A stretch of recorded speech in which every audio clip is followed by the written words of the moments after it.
unfortunately, we don't have of the week. And you can also see Michael Plant's not here, so we're a little bit undermanned this week, but all good. We'll push forward, and we'll keep going. We have an exciting London matchup going on right now. Jacksonville is leading New England 20-10 with a minute and a half left to go. 22-10. They got the 2-point conversion. Who would have thought that there'd be 32 points total scored in this first half, Joe? Holy cow, man. I mean, it's Jacksonville best home field advantage, right? I think you're right. What's going on, Jamie? Glad to see you here. Albert as well. Good to see you. Before we jump into everything, I just want to remind everyone, please hit that like button. Please subscribe to the channel if you haven't already. Then head on over to fantasy6pack.ed/plans to become an all-access member. And that's where you get access to Joe's award-winning rankings. You get access to our draft cheat sheets. I know fantasy basketball is right around the corner with basketball tipping off on Tuesday night. So if you got any drafts going on there, make sure to check that out. You got a little something ready for people with that. Yes, we're working on that this weekend, getting it finalized. Yep, NBA DFS cheat sheet. Can't wait for that, but that's going to be good stuff. But Joe, without further ado, let's go ahead and jump right into your rankings. And I wanted to start out at the quarterback position, man. And this one surprised me a little bit. You are down on CJ Stroud this week. I saw ECR has him still in the top 12 at quarterbacks. You have him down as your QB 15, correct? I'd like to hear your thoughts on CJ this week against the Packers. Yeah, I mean, there's a lot of good matchups this week, and then we're getting Anthony Richardson back. I know that does struggle for a lot of people. I mean, look, you could convince me to put him over like a Mahomes, so he gets into that QB 13 range. Mahomes, I think that's going to be a very competitive game. Not that I don't think Houston and Green Bay isn't going to be competitive. But, no Nico still. And I know he kind of balled out last week without Nico, but, they want to run this ball with Mixon and that group there. So to be real though, like CJ Stroud hasn't really balled out this year. Like kind of the name and last year carrying him forward. So I'm comfortable leaving him down there. Give me the rest of the morning to kind of tweak some things. But I mean, you're probably starting him in most leagues.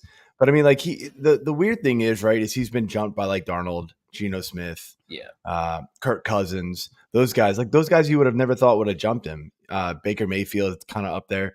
There's just a lot of dudes that have just kind of climbed to the top that are pushing some of these bigger names down that we would have expected to be in the top 10 almost every week.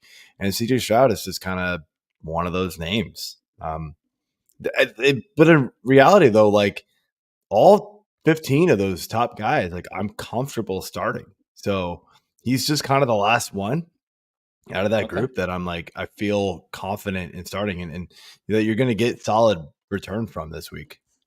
Totally. And then going back through the quarterbacks, man, I just noticed this one, and maybe we should have talked about this one first, and that's Anthony Richardson. Joey, you have him as a top 12 guy at 11 right now. ECR has him a little bit lagging behind at 15.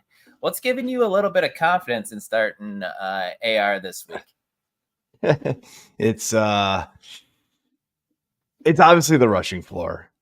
We know it's there, and we know rushing quarterbacks, the likes of Anthony Richardson, can really, they can carry their week for sure. I mean, would we be surprised if Richardson finishes as a top 5 quarterback? No.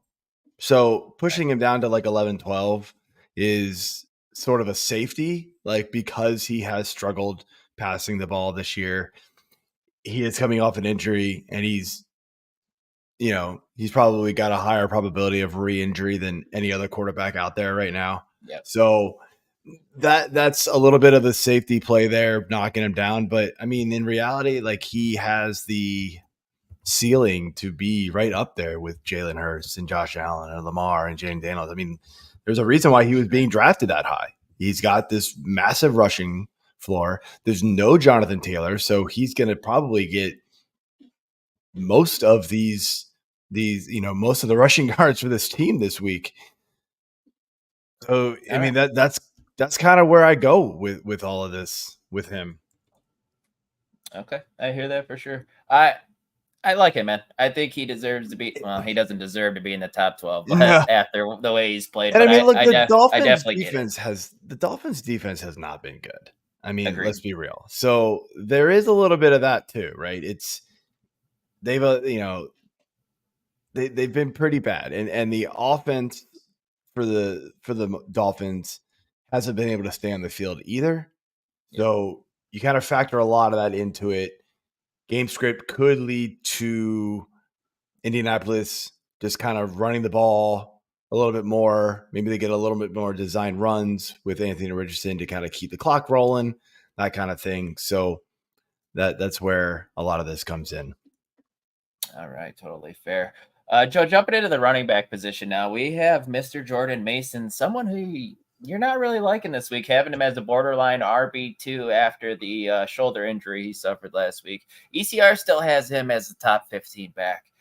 I'm curious to hear your thoughts here on Jordan Mason, if it's more than just the injury, or what are your thoughts?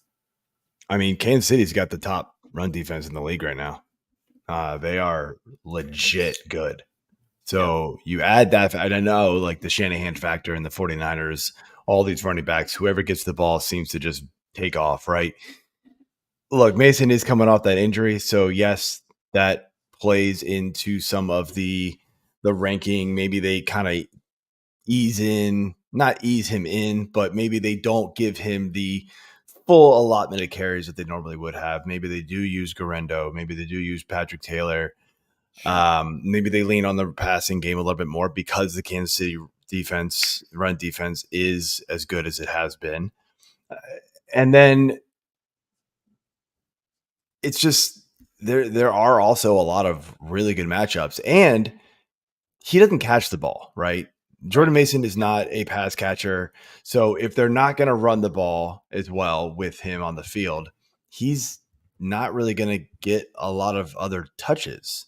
Those are going to go to Debo, Ayuk, Kittle, those guys, even those like short little screen, those Kittle or not Kittle, Debo gets all the little like screen passes and stuff like that, that typically would go to like a CMC if he were healthy, right? Mm-hmm. Jordan Mason doesn't play that role. That's the one thing that Mason does not do that CMC would.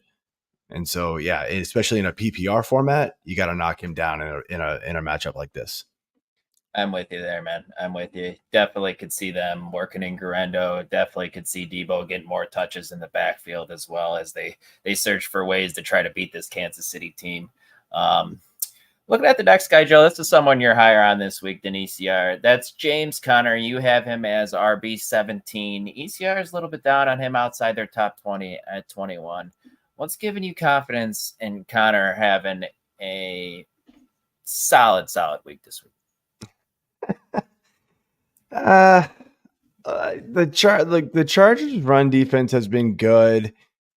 It's just volume for me with him. It really is. Like they're not. I know last week was kind of weird. They mixed in. I almost want to say Trace Emery. They mixed in the rookie, and they mixed in DeMarcado, whatever his last name is. Yep. So they mixed in those guys a little bit. They're getting Harrison back, so hopefully that offense stays on the field a little bit better. Like last week was just some absolute disaster after Mark Harrison went out. That just couldn't move the ball. So hopefully Harrison being healthy keeps them on the field a little bit longer. Volume plays at the running back position. Connor's used at one of the highest clips for usage for any team in the NFL. And I have to think they're just going to lean on him again if they want to, stay in this game, despite going against a good Chargers defense. I think they've got to lean on it because they've been pretty mediocre throwing the ball this year, to be honest. Yeah. Yep, for sure. Looking at the wide receiver position, and this one, I'm looking forward to hearing your thoughts here with Mr. Garrett Wilson after Devontae Adams being traded into the Jets. ECR still has him as a top 20 guy. They got him at wide receiver 18. Joe, you have him as wide receiver 25, outside of wide receiver 2 range. Give me your thoughts here. There are very few receivers that get traded midseason that I actually think make a substantial impact the rest of the way in fantasy. Devontae Adams getting traded to the Jets is one of them. Yeah. Like the last one I can actually remember is funny enough, he got traded this season too, but Amari Cooper when he went to Dallas. He blew up.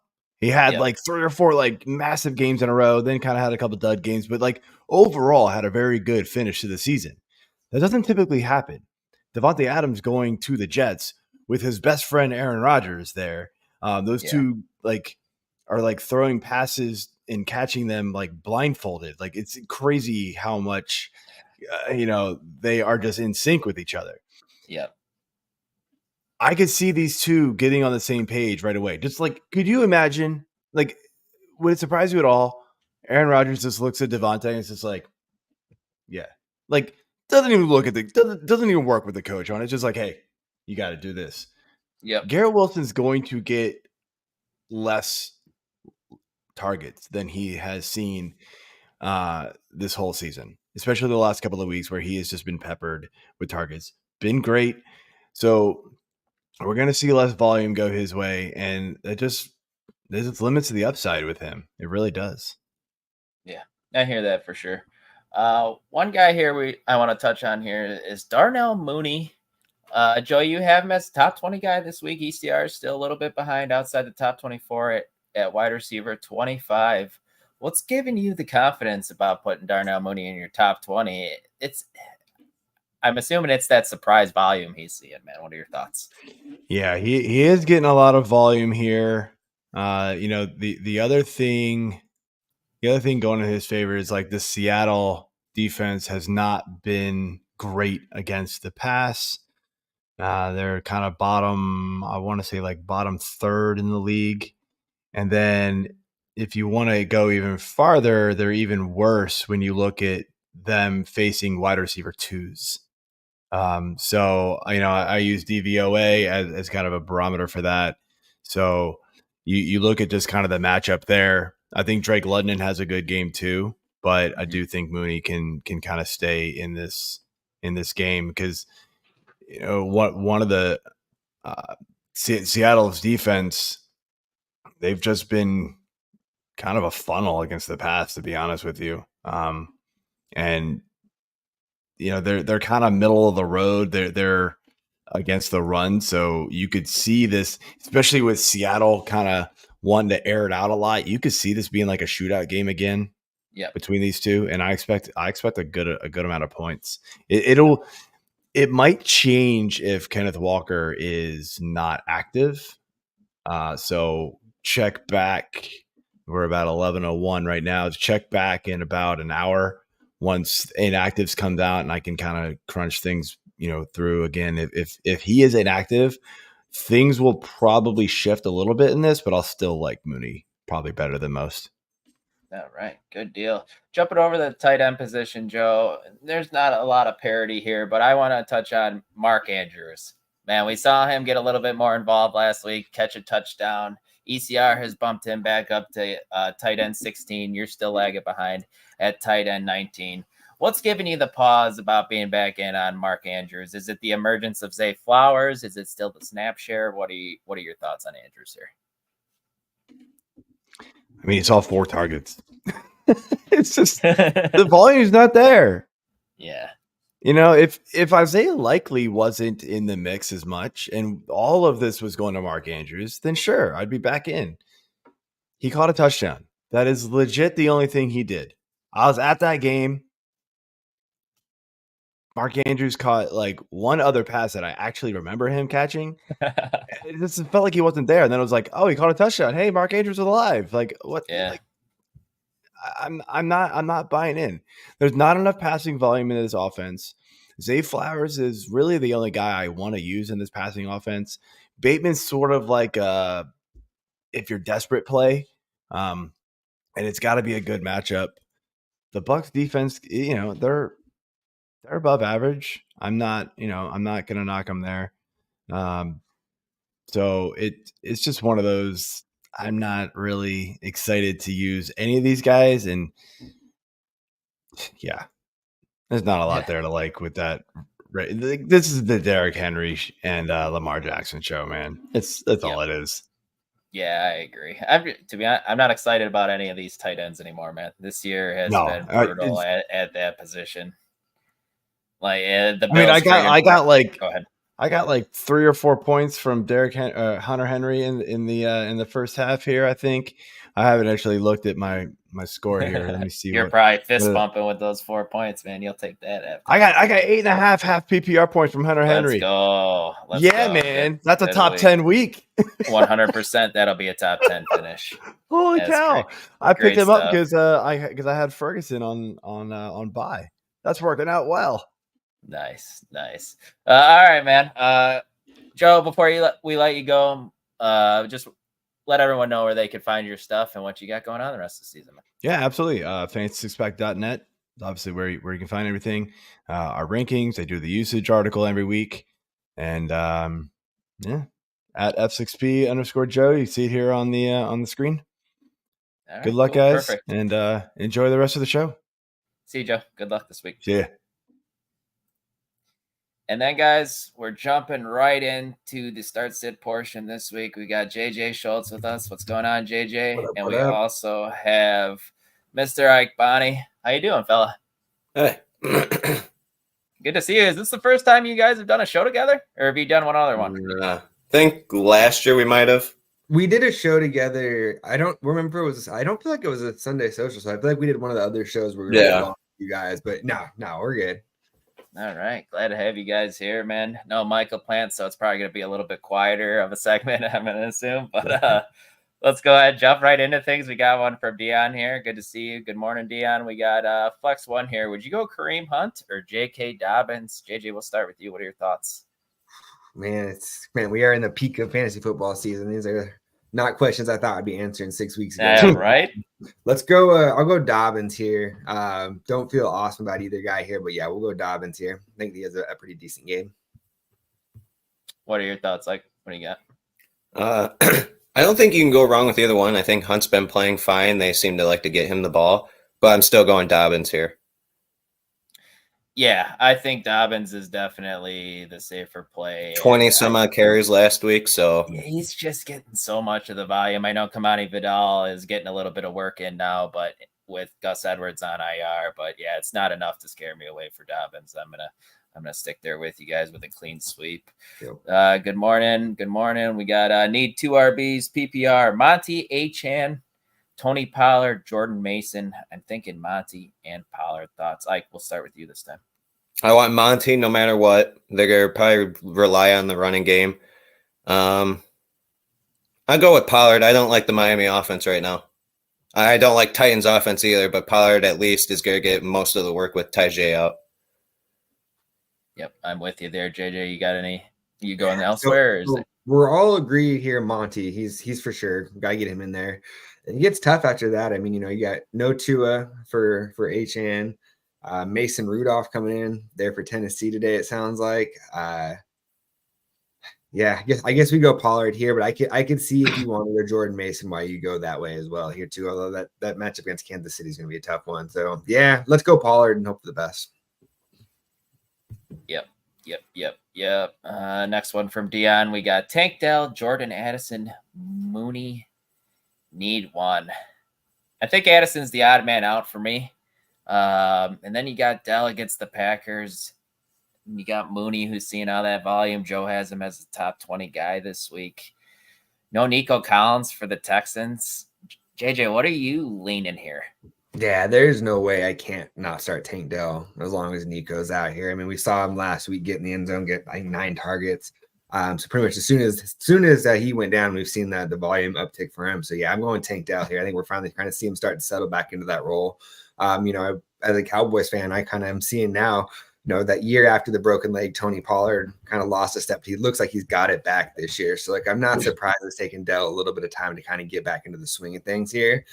So yeah, I think Tank Dell, and I think he's going to have a big second half of the year. That's where I was leaning. Ike, are you leaning? I was leaning Tank Dell too. Well? But I would say Mooney is not a bad option either. Definitely not, man. We expect a decent amount of points to be scored in that Atlanta Seahawks game as well. Next one from Dion. We got Nick Chubb in his first game back. Glad to have him back on the football field after that crazy leg injury last year. Got Kareem Hunt, Jamison Williams, Mooney. Only being able to start one of these guys is tough. Like, where are you going here? I'm not doing Chubb. Not yet. I want to see what he does first. Like I said, the Lion game, there might be more running. Jameson will have to hope for a deep pass, which is totally possible. I'll chase the targets and go Mooney. Okay. JJ, where are you going? I'll go Jameson Williams here, hoping for that big play here. Big game there with the Vikings there. I think there's going to be a lot of points in this game. So, yeah, give me JMO.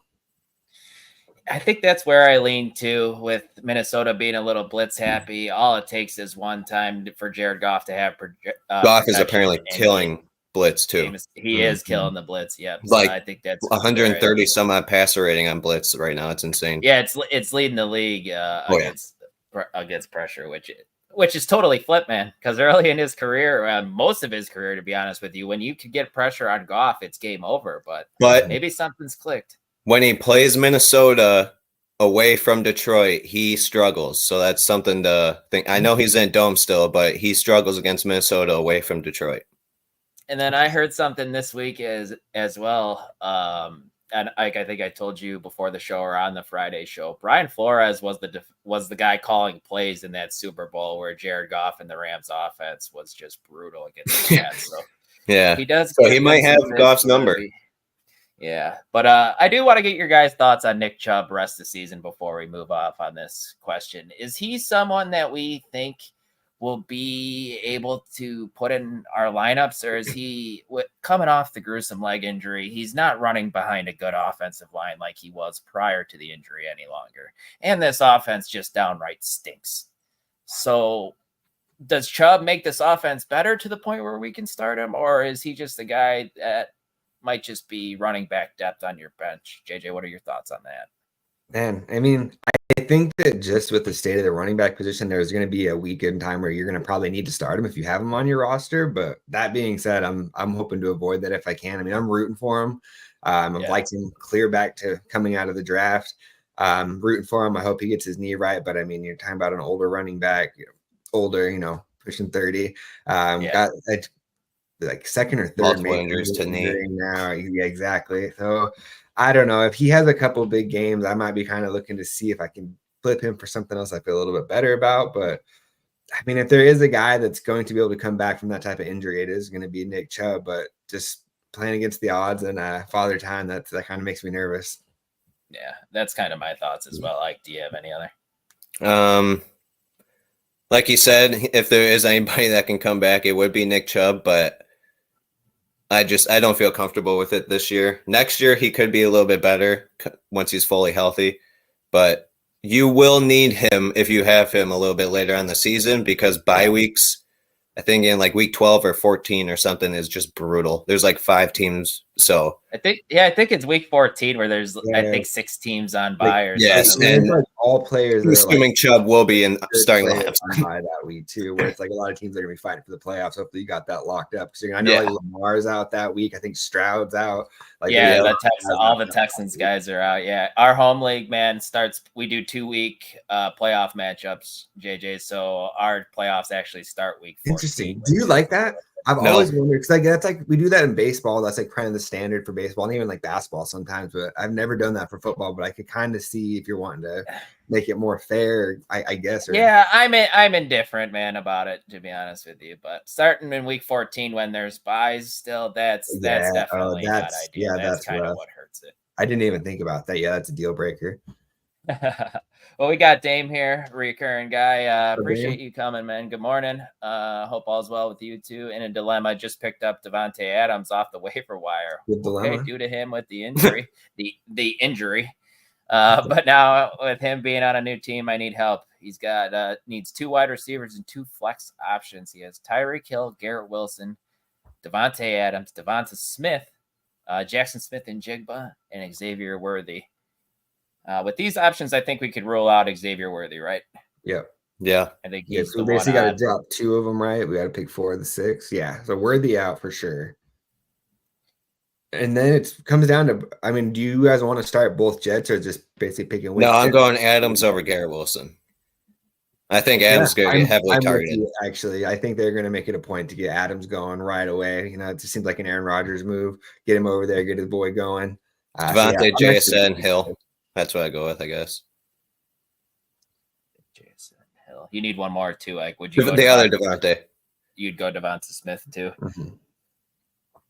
All right, I think I'm with you guys. The Jets' offense hasn't been spectacular, so starting 2 wide receivers from at this moment isn't necessarily a great idea. While you also have Breece Hall, hopefully getting 20+ touches in this offense once again. So I think that's the right call. Just wait to see what they look like with Garrett Wilson and Adams in there, and I think you can sit Garrett this week, even though I hate doing it. And I almost want to start him over JSN, I guess, or even Devonta Smith, but I'm still. See, I feel like just can't pull the trigger on 2 Jets. Devonta Smith is a must start for me out of this group here.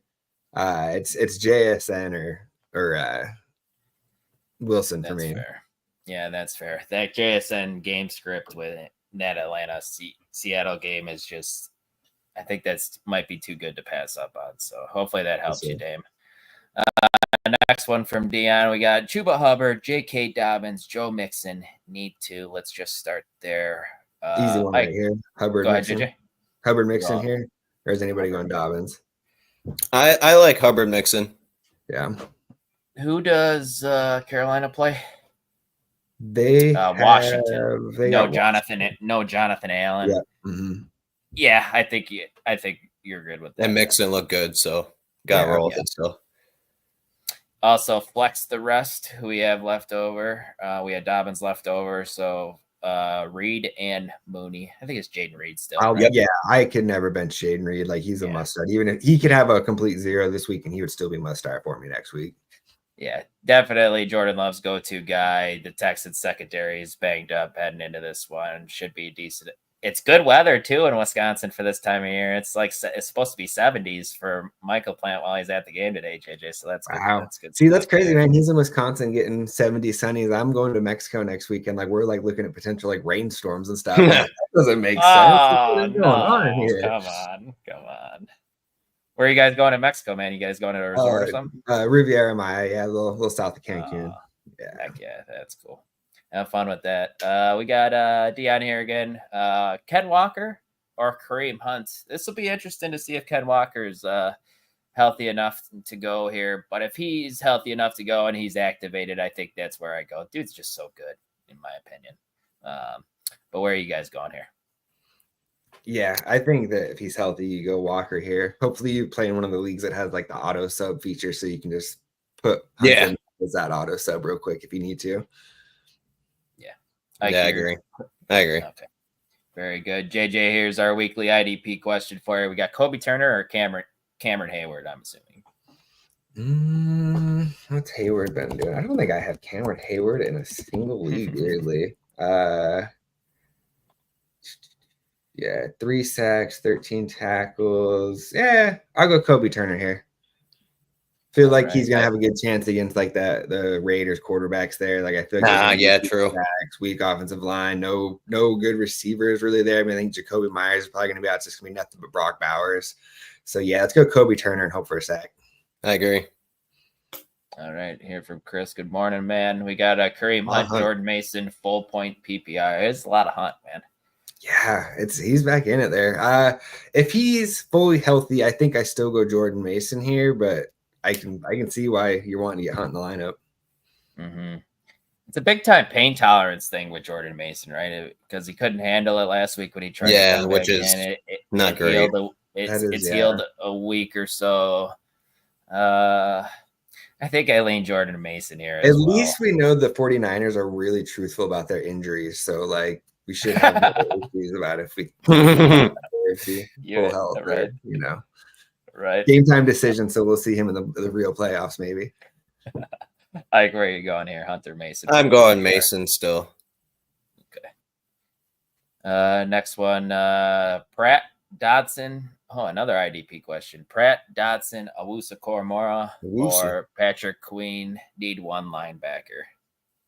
I like Owusu. Why am I drawing a blank on Pratt? Who is that? It's the Bengals linebacker, right? Oh, yes. Okay. I was like, man, let's go Queen here. Queen or Dotson? Dotson's been pretty solid. I guess it depends on your scoring there, but most likely Queen if it's like a more standard tackle heavy scoring. All right. This is a good question here from Jamie. This must be one of his deeper leagues. We got Rashad Bateman or Joshua Palmer on Monday night. Bateman get a little bit of more work in with this offense humming a bit. 10 PPR points 3 of the last 4 weeks. Mike LaPlante brought that up, I think, on the Friday show like a couple weeks ago, and I totally shit on him. But so far, he's been pretty right about that. Where you guys want to go? I think it's Bateman, right? Yes, it's Bateman. Yeah. Bateman, I've had him on like every dynasty team since he came out of the league. So it's like, never wrong, just early. Love it. Love that, man. Yeah, that offense is just humming so good. And the Chargers offense is slow and steady. Want to grind you out. Josh Palmer has just kind of been so yeah. Dobbins and Vidal going to get a ton of work, I think. Yeah. Next one from Bob Dole. Do I start Brock Purdy or Jalen Hurts? Eagles get the Giants. The Niners get Kansas City. It's Hurts here. Yeah, I think that Kansas City defense is tough. Yeah, I think Hurts is definitely the answer here. I know you want to start Purdy because he's been awesome, even been using his legs as of late. But like JJ said, that Kansas City defense is pretty elite. So, does Bob Dole want to start Zach Moss, or does he roll with Jordan Mason from injury? I kick it to you here. I'm going to keep going that Zach Moss is losing his job more and more each week to Chase Brown, so I'm going Jordan Mason here.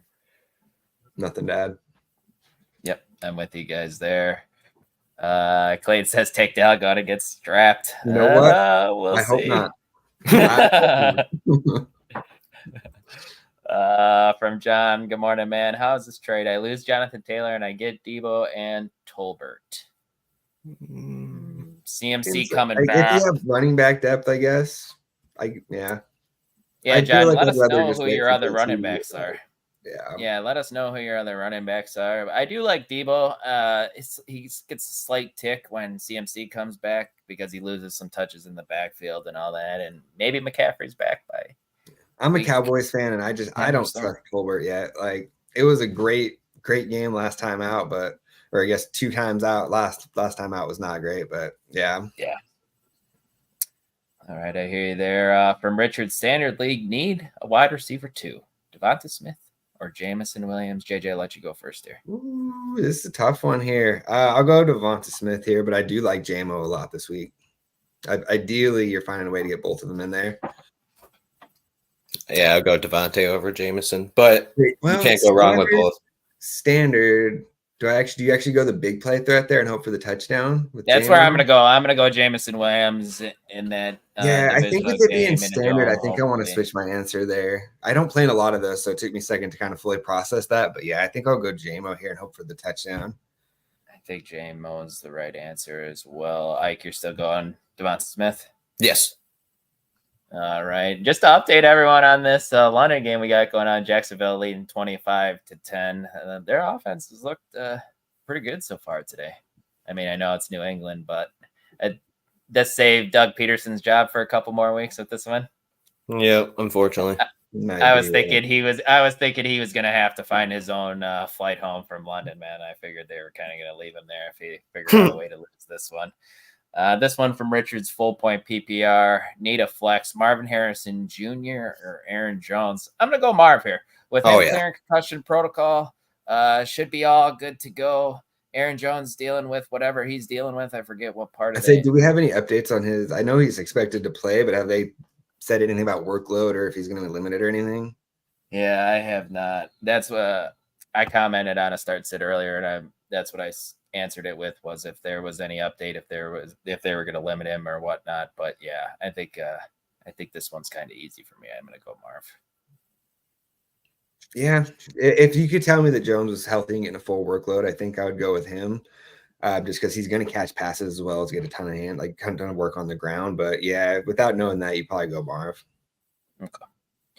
Another one from Dame. Eagles defense against the Giants or Vikings defense against the Lions? It's so tough. I want to say the Vikings defense no matter what, but I can't because I made the swap in my home league from even though the Vikings, it hasn't mattered who the Vikings have played, guys. They have been a great fantasy defense against everybody. That's the problem I'm having, but it's the Lions offense. They're one of the best in the league right now. Yeah. And they could hit you in both ways. They could hit you. It's gonna be interesting to see. But I'm going Eagles. JJ, where are you going? Let me stew on this again. I was hoping you would go. I was trying to follow classes on there too. I guess I'll just kind of lean into my homerism here and go against the Eagles and go Vikings here. That's tough. The Eagles defense has not been great. Yeah. Between the Giants being a little bit better than I thought and the Eagles defense not being as good as I thought, I think you just go with the team that's been elite every week so far, basically, and just go with the Vikings. But yeah, that's a tough one. I could see them also have this being the week where they put up like a -2. Right. Like I picked up the Bills defense against Tennessee and I'm starting them over the Vikings defense. Like the Vikings defense is so good. I'm carrying 2 defenses right now because like I would never want to do that ever. Man, I'm tough. I'm gonna go Vikings just because the defense is better as a whole, but that's tough. I think there's a second part to that question too, right? Yep. I need 2 flexes. Good call, JJ. 2 flexes and a tight end. He's got Kittle and Andrews. I think that was easy. George Kittle, right? Yeah. Okay. And then David Montgomery, Waddle, or Chubb. I'm going to go Monty there. Monty and Waddle because he needs 2 flex. Yeah. So yeah. Waddle and Andrews is close just because that offense has been rough without Tua. But do we think they get going a little bit after the bye week? Or do you think if Tua is back? I think they get going the second Tua is back under center. And healthy. I think there's that second he's there that gets going again. But it won't change until Tua is there. So yeah, it's rough. Totally fair. Another one from Bob Dole, tight end question. Start Kincaid or do I start Likely? I'm going to go Kincaid here. Yes. Too much up and down with Likely. Yeah. Kincaid just doesn't have a ceiling. It's straight floor play with especially with Amari Cooper there now. I mean, Amari might not get a ton in I didn't get a chance to talk to you guys about that one yet. I am excited for my boy Freed. Finally, my boy Amari got freed. It did piss me off though as a Cowboys fan seeing him get traded for 2 rounds higher of a pick than we did. That was tough to stomach. But yes, free my boy Amari finally. He's gonna go crazy with Josh Allen. It may take a week or 2 to settle in, but okay, I think that's gonna be such a lethal combo, man. Yeah. Do you think it? Yeah, I think it nukes Kincaid any sort of ceiling that he had. To be honest with you, now with Amari there. Do you think it hurts anybody else? Like is Shakir still going to be the same guy he has been, giving you double digits? I don't think his role will change a lot, right? I mean, I don't think there should be too much overlap there. I mean, who they got behind that? Anyone behind that basically is who that would hurt, I would assume. And Matt Collins, Keon Coleman. Keon Coleman's dead. If anything, Keon Coleman come on a little bit slower, which maybe for Dynasty could be a good thing. He's made some good plays, but he's also had some just like drops where he's looked a little bit overwhelmed out there. So maybe bring him in, give him like, as far as like a vet to learn from. I mean, when you ask like any pro NFL player, like whose film do you study? It's like Keenan Allen, Amari, Devontae Adams. Like those are like the 3 they always go to. So having him in the locker room there, that may be the best thing for Keon Coleman long term too. That makes a lot of sense, JJ. Good point there. Pick 2, I have London, Devonta Smith, George Pickens, and Worthy. London, Devonta, right? Yep. I am intrigued with Russell and Pickens, though. Let's talk about that. Let's stop and talk about that a little bit. Is their offensive line going to be able to keep Russ upward and allow him to make plays in the passing game? Is he going to use him like DK, which I think they might. Right. So I don't know. I'd wait a week to see what it's like with these options, but I'm intrigued by it for sure. Yeah, I could see equal worlds where like it works out great, but I could also see a world where like the second quarter Pickens is slamming his helmet, freaking out on the sideline. Like I could see it going either way. Yeah, and Russ has been sacked 3 or 4 times already by the second quarter, and it's going to be interesting. I like Russ and I like Justin Fields, so it definitely puts me in a tough position here. But it's an interesting time for Mike Tomlin to make the change here. Yeah. That's for sure. With them sitting at 4-2, and who do they play? They play the Jets, right? Yeah, a tough matchup. Yeah, and Hassan Reddick reported. I don't know if he's going to play or not, but it sounds like he's coming back finally too. He signed a contract this morning, right? That's what yeah. That's nice. That's nice. From Waz here, full PPR, 6-point passing touchdown. Like it. That should just be the standard. I don't know about JJ's thoughts. I know because almost all my leagues are like that now. Yeah, should absolutely be the standard. All touchdowns all touchdowns should be created equally. It like really gets rid of like the huge advantage you have of just like any running quarterback. It just and it doesn't make it where they're worthless. It just kind of levels it out. I never understood the 4 for a passing touchdown anyways, and it doesn't make sense to me. Same. We got Kyler Murray or the Red Rifle Andy Dalton here. Where are we going? Get out of here. What are we doing here? It's Kyler. Yeah, what are we doing here? Remember, I literally called exactly what was going to happen. I said Dalton's going to have that one good week to get the fan base's hope up, and then the floor falls out. And like so far, that's the exact script it seems to be following. Bryce Young's just weighing in the back, just getting my chance here soon again. When do you think we see him? Week 10 or so? Bryce Young? When do they have their bye? Did they already have it? I say, yeah. When's their bye? That's a good question. Yeah, I'm not sure. I don't think they've had it yet. But my guess is going to be around week 10. Give him those final 6 or 7 games, whatever they got left, just to see if there's anything worth salvaging. It'll be. They seem to be wanting to win, but they got one. Their bye is week 11, so I'll say week 12. I'll put it week 12 is my guess. That's fair to say. Can we just say New England has just lost without Brady and Coach Bill? I'd say so, man. Just give it some time. The savior there is only in his second game under center. Let's just give it some time. All right. Where'd you have him, JJ, in fantasy as your quarterback? Dynasty. Yeah. In dynasty drafts. QB2. Right. I would probably flip it now. Like, I think we've seen enough from Jaden Daniels that like he's going to stick long term. And I think he's going to be an asset. Like, I thought there could be a situation where Jaden Daniels has the best rookie year, but then he kind of slows down and everybody else catches up to him. But he's better than I thought he was, even, which is crazy to say about like a Heisman winner. I think him, we can get into that's a whole other conversation. But yeah, I think I'd flip it now and I'd have him at 3, but he was my 2 coming in, and he looks as good as I thought he was going to. It's just going to take a little bit of time. He has looked a little nice, around him. Yep, for sure.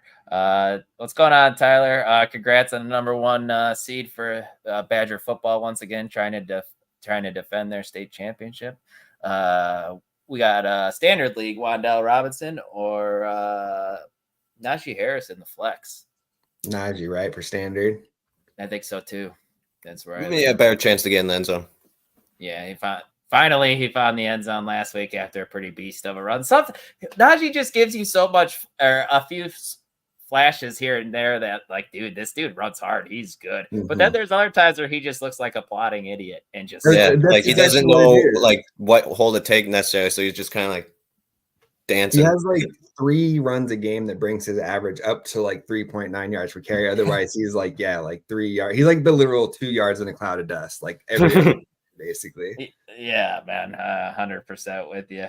Yeah, Tyler, man, it's good to see you. Always a pleasure. And of course, give me all DJ Moore, man. Oh, DJ, that's my DJ.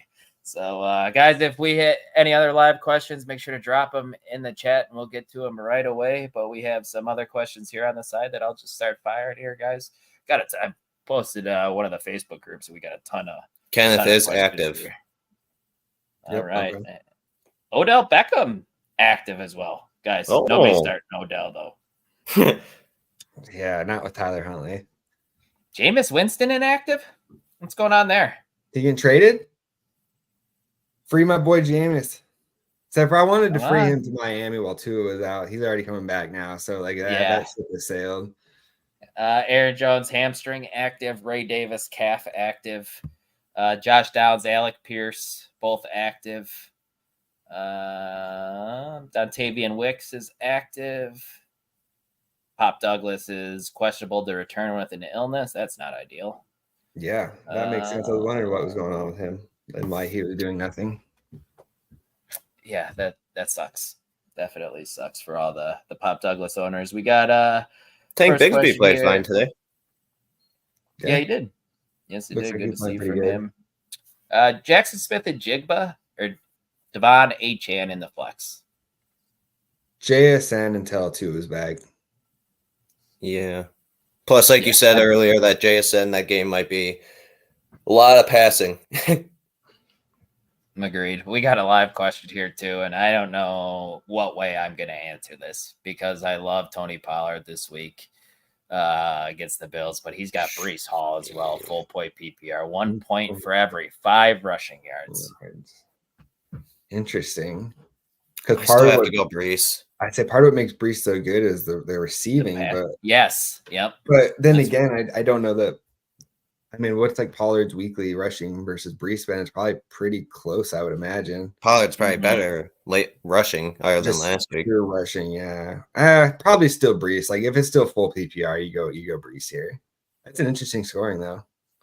Yeah, it is. Yeah, Pollard's had 16, 17, 6, 22, 17 attempts, 82 yards, 62 yards, 14, 88, 93. Touchdown in 3 out of 5 weeks. It is. I'm going to go Breece here. I think Tennessee might get down.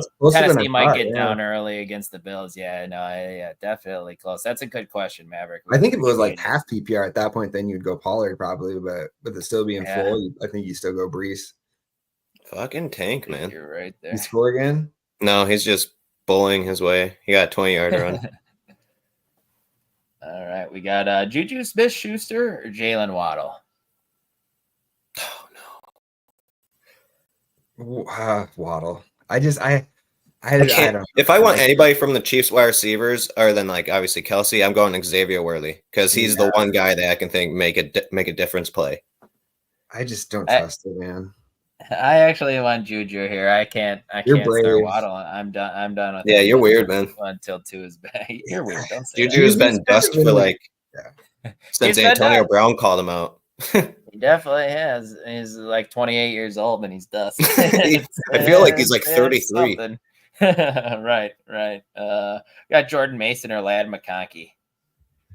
Jordan. Go Mason there.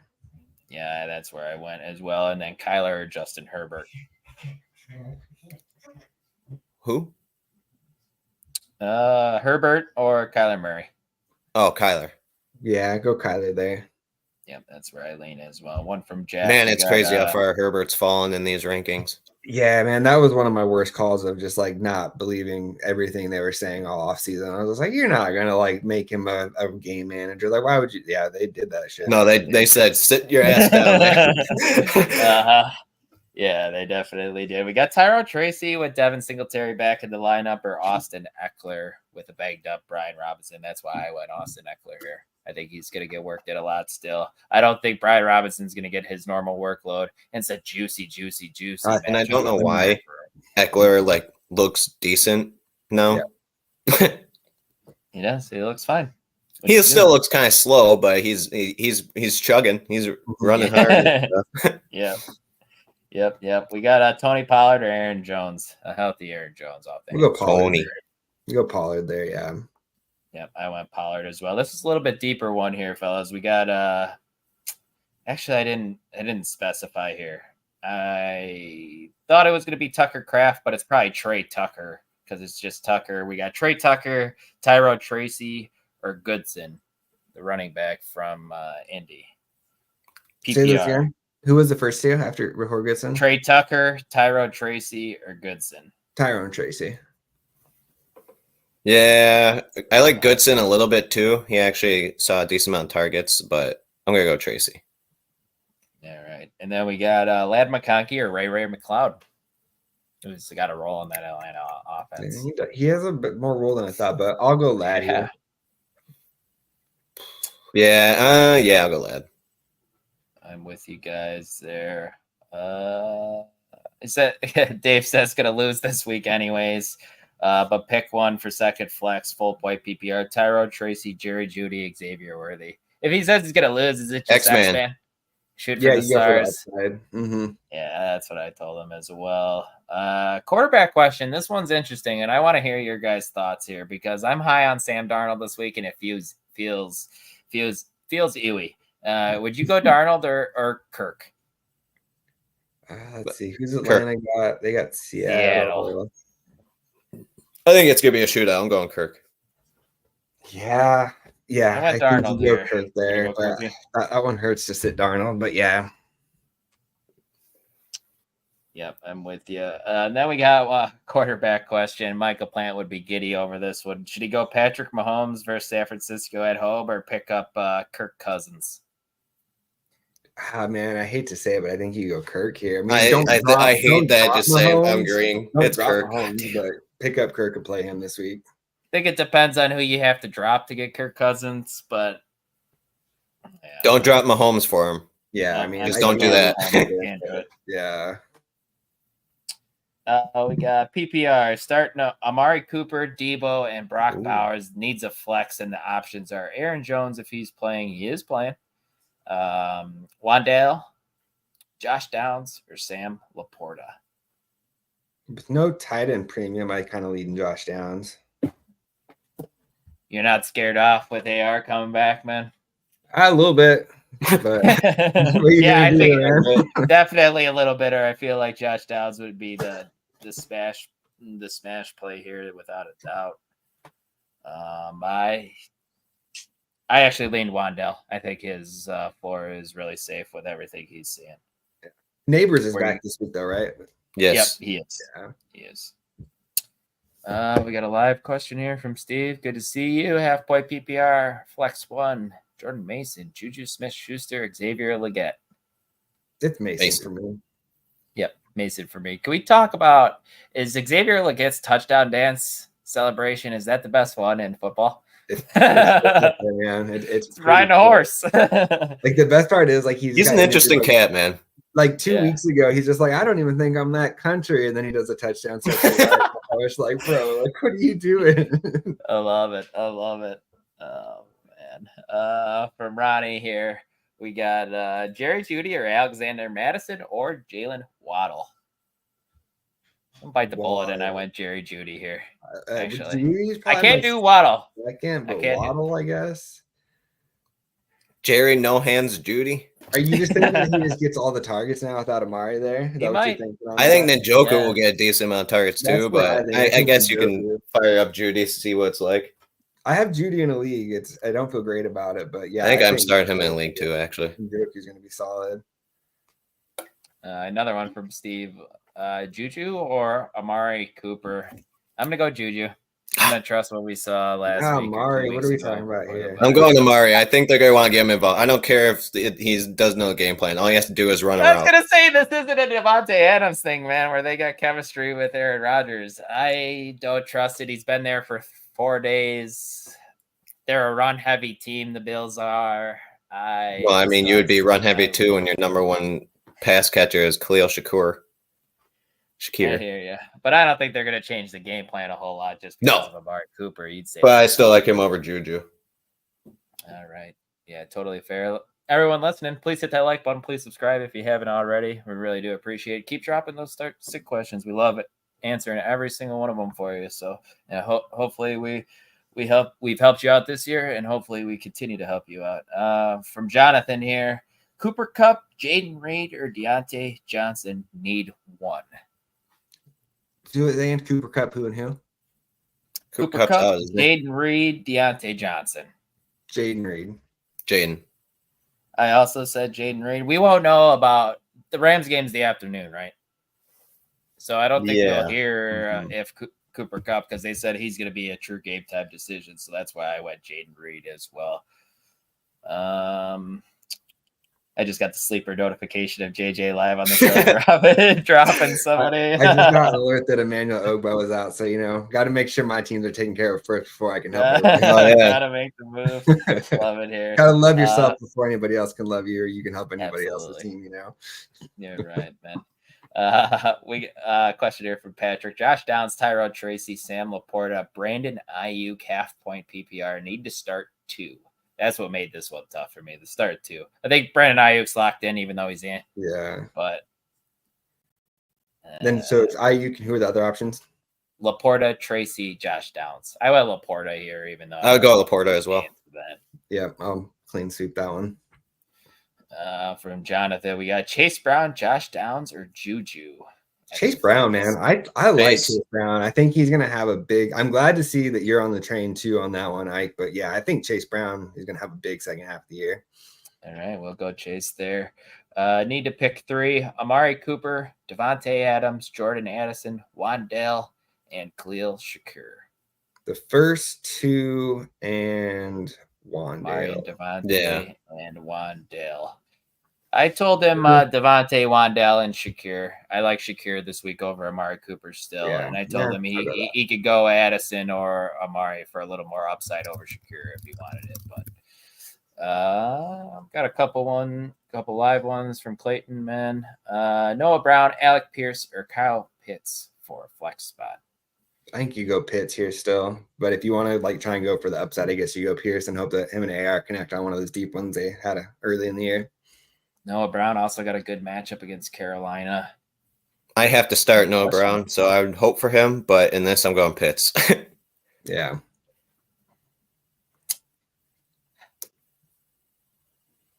All right. I'll roll with you guys. Pitts it is. From Steve again, we got Tucker Kraft or Mark Andrews. Tucker Kraft, man. I feel like rest of the season, that's every week probably going to be the answer. I think that's the answer, even though he struggled last week, but I think that's the right answer. That's okay. Mark Andrews struggles most of the week. I like it. Yeah, he does. T. Higgins, Tank Dell, Garrett Wilson, pick 2. First 2. Yep. I actually went Wilson over Higgins here. Wilson and Dell for me. I could see that, but yeah, I'll go Higgins. I'm not completely panicked on Garrett Wilson, I got to admit here. Joe seemed a little bit worried. Had him outside his top 24 in the rankings. But yeah, I sent out a buy low on Garrett Wilson. I guess we'll see with the buy low, but I don't know. Yeah, we had like 4 or 5 guys reach out in our home league to the owner of Garrett Wilson to see if the guy's 0-6. And so I was like, well, I'll send you Rashee Rice for Garrett Wilson straight up. Hopefully he's a little panicked on the Devontae signing. I don't know. We'll see. What I like about Garrett Wilson, man, he's never going to see number 1 coverage again. Devontae Adams just took that off his plate for the rest of the season. So that could help. Deeper question here. Xavier Legette doing the horse dance or Alexander Madison? Legette, baby. Yeah. Mm-hmm. Yep, I'm there with you. Need one half-point fun factor. Need 1 half-point PPR. Mason, Evans, Addison, or Juju. Just one. Mason, Evans, Addison, or Juju. Big Mike. Isn't Evans a little banged up? He's off the injury.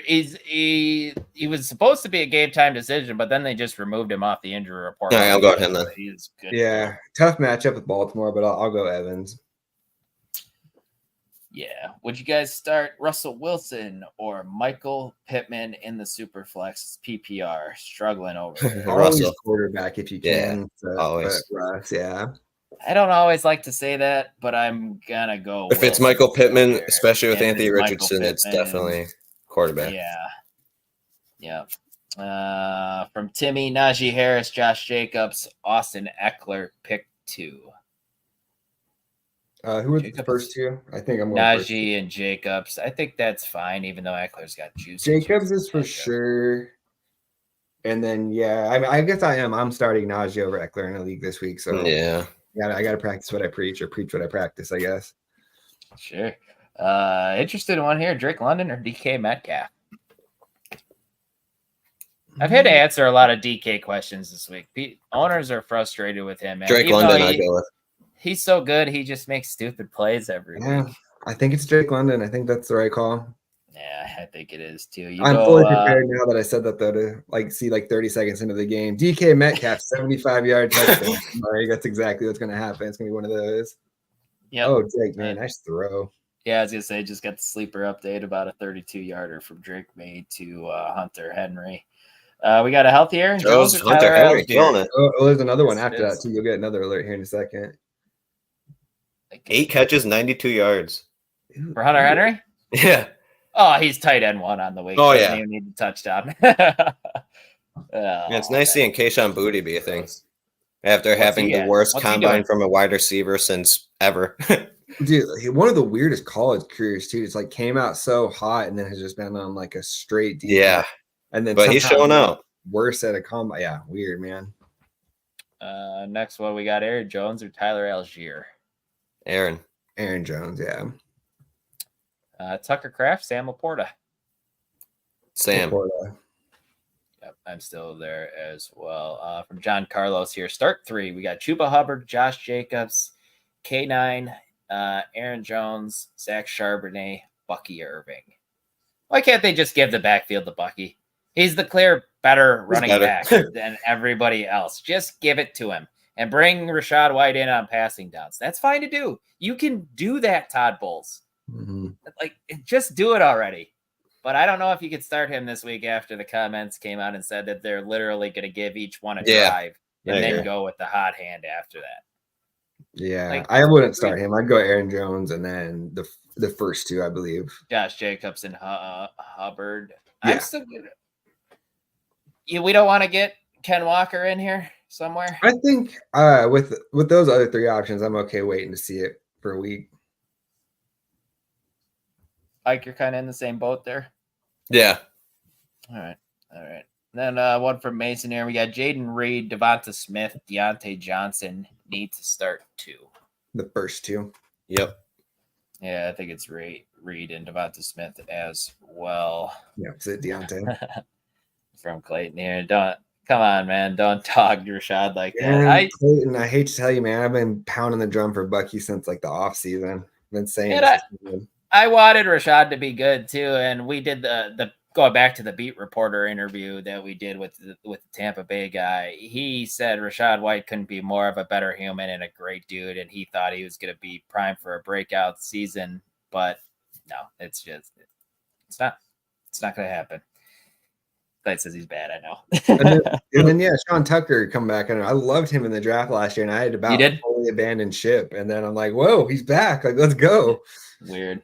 Like, you liked him too, didn't you? No, I liked Zach Evans. Tucker? Zach Evans. Okay, that was it. He's just completely gone off the face of the earth, unfortunately. He's in Canada. We got Brock Purdy, Joe Burrow. That's tough. Joe Burrow's bad against the Browns, but I'm still gonna go with him. It's different Browns game now. Burrow, but that's a tough one.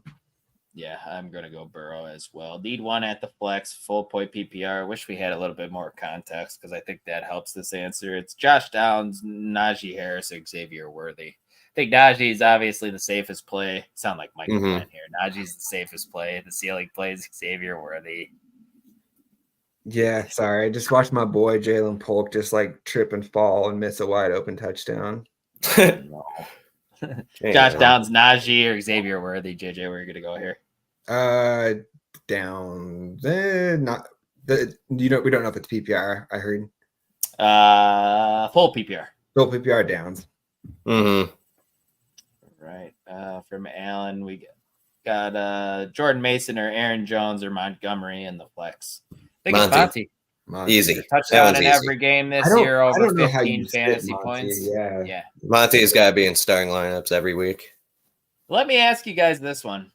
In the home league, Ike, you probably already know what I'm going to ask. You got to start 3 out. I'm starting 3 out of the 4. I got J.K. Dobbins, Tony Pollard, Brian Robinson, and David Montgomery. Brian Robinson, David Pollard. I have Brian Robinson sitting because of the injury worry. That is the right choice. I think you got a good enough option to wait and see on B-Rob. All right. Yeah, I was so high on B-Rob coming into the season. And I still am. I love him for the rest of the year, but I could see them easing him back in because they got the third guy that's kind of working in there now too, McNichols. Yep. And then, guys, we got about 9 minutes left. 8 minutes now on the start sit portion. So get your questions in. Then we have Keith Flemming and then Dave Eddy coming back for the second time this season. No Chris Robin this week. But next question we got Tyreek Hill or Jameson Williams. Ouch. Tyreek Hill still. Yeah, you can't ever sit Tyreek really. I think that's the right answer. All right, I got a start sit for you guys here. Tight end premium. So tight ends get an extra half point per catch and first down. Do you like Njoku or Eckler? I like Njoku a lot this week. I think he's going to get targeted. I have Njoku in Hey, there. look, he got targeted last week too, son. There's no one really there. Mm-hmm. Yeah. Yeah, I'm good with you going that way, JJ. Okay. We got That's like the one lineup decision I've kind of like flipped back and forth a few times this week. Yeah, I think you're good there. From Clayton, what do we think happens with Lazard's value now? I think he's still a red zone threat. I never started believing, so I'm going to keep not believing, and he's probably going to keep making me look dumb for it.